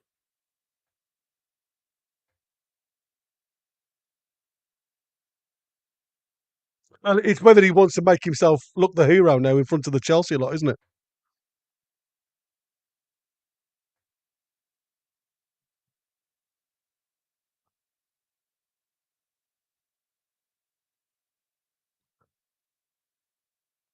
You must admit, for me, that was the one I would have always gone to.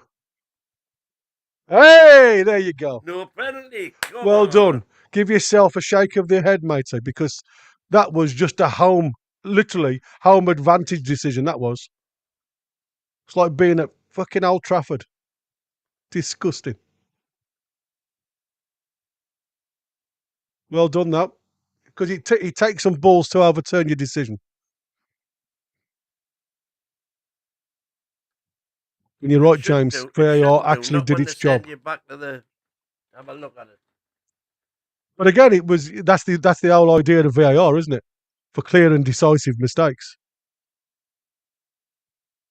So, ball goes down the left-hand side. There was a little bit of a deflection. I'm not sure who that was given to regarding a throw-in.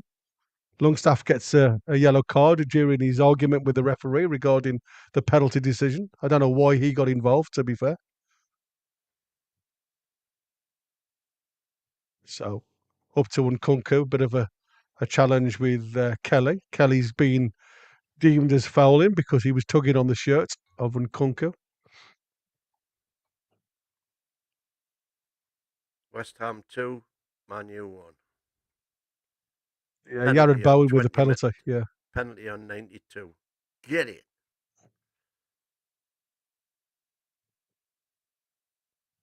We're on the 92nd minute here with 6 minutes of added time.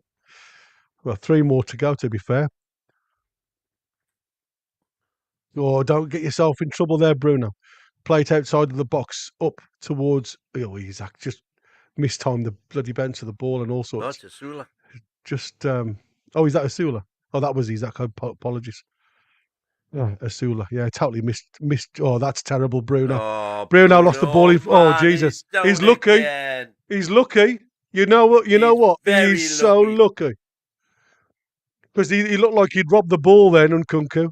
Didn't look like he took Bruno down at all. Again, dilly-dally, he did. He won the ball. He is coming in from the side, to be fair. Bruno, he's bloody lucky. He really is. He does that far too often in my eyes, for him to be so deep. Far too often, no. Yeah. That's what I said. It was brilliant when he was getting away with them all. Well, he was winning. He was getting away with 19 out of 20. The biggest problem is when you're winning games, these things go for you. When you're losing games, they go against you, don't they? It's law of averages, buddy. Brilliant. Anyway, back to Bruno. Bruno now just trying to draw a player on out to Willock. Willock plays it back to Kelly. Kelly plays a little ball over the top, trying to get Isaac involved. Willock runs down the line give Isaac a run onto. Asula comes short, plays the ball down to Dan Burn. Dan Burn in the left back position, fires the ball in towards the. Ball, by the way. Oh, Jesus. Kelly there. Oh, he's been done. Shaw's been done. Nkunku's through on goal here. He's waiting. There's an overload on the right hand side. Plays it out to Enzo. It's a bit wide. He's been forced wide, but again, I think there's a free kick somewhere because the game has been pulled back, and I don't know what happened there. Again, we've lost the ball far too easy, and we lose momentum constantly. But into the final minutes of added time, guys. So it'll be interesting to see.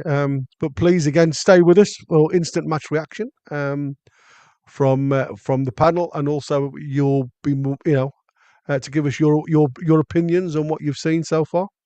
Ball gets fired in from Lloyd Kelly. A little bit of a flick on. Good nut. But again, falls lovely to Enzo. Enzo fires it long, and there's not a blue shirt in of the Newcastle half. Pop goes square to nobody, and it goes out for have a guess what, lads? A throw-in to Chelsea. There wasn't a single blue shirt in the Newcastle half there, and he plays the ball square to nobody, and it goes out for a throw-in. Oh my God. Shot conversion, touches 53. Oh, wow. That's the type of player we're missing, mate. I'll tell you now. One shot, one goal. Well, not only that player, obviously, there's a few we're missing. So the ball runs out for a goal kick to Newcastle. Right, how I get it up. Wow. Looks like Kelly and Byrne have been told to change places. Byrne is the one that they've aimed for. He's got the head on it. It's gone central. Longstaff picks the ball up, goes out to Willock, who again is just hoofed in the air. It's a deflection. The second ball's picked up by Palmer. Palmer plays it down into the bottom corner to waste several more seconds. 97 minutes on the clock now, so that should be time up. So Pope goes long over the top. He's looking for the final chance. There's a flick on by their defender. As Longstaff tries to play in Asula, but Asula doesn't get a chance. It goes straight to a Chelsea player. Out to Murphy. Murphy gets challenged. It's out for a throw into Newcastle. Newcastle play it back to Bruno. Bruno looks inside, looking for an outlet, plays it back to Kelly. Kelly plays it square to Shaw. Shaw goes long over the top. And Willock's on the chance of this. And he's headed over the bar. He's headed over his own bar by Fofana, I think. Oh, it's not. It's Reece James. Jesus, I thought that was going straight into the back of the net, you know. Jesus Christ. That was unreal. Nearly the 98th minute. So it literally is whatever the referee decides to give now. Corner for Newcastle. Referee's going to have a quick word with the lads that are tugging. This is it. It's got to be the final. And then he'll blow the whistle. If we don't score almost directly from this, he'll blow the whistle. Here we go. Corner's coming in. Murphy throws the ball into the box. It comes to the near post. What the friggin' hell was... I thought that was Sanchez. It was Popey running to the front post there. Yeah, there you go. Game over, boys. Newcastle have lost again at Stamford Bridge. It just seems to be the norm. But again, I do say we've caused our own downfall. It wasn't something that I've never seen a team give the ball away so many times in really dangerous positions. Have you? Ever? It just goes on and on and on. It never seems to change. I mean, we've had poor teams. I mean, don't get me wrong. We have had poor teams. But I don't think I have ever seen lads give the ball away as much in the middle of the park as we do. Right, straight in the WhatsApp. Eddie out. So yeah, Crystal Palace have beaten Tottenham 1-0. West Ham have beaten Man U 2-1. And obviously Chelsea have beaten Newcastle 2-1. And there's another game, the big game, I suppose, of the weekend coming in a minute. But again, stay with us for the post-match reaction with obviously Chris, Wynne and myself. And like I say, have your views. What do you think, Chris? Oh, Chris looks like he's having problems with his camera again. So there you go. It's nice to see you in colour, lad.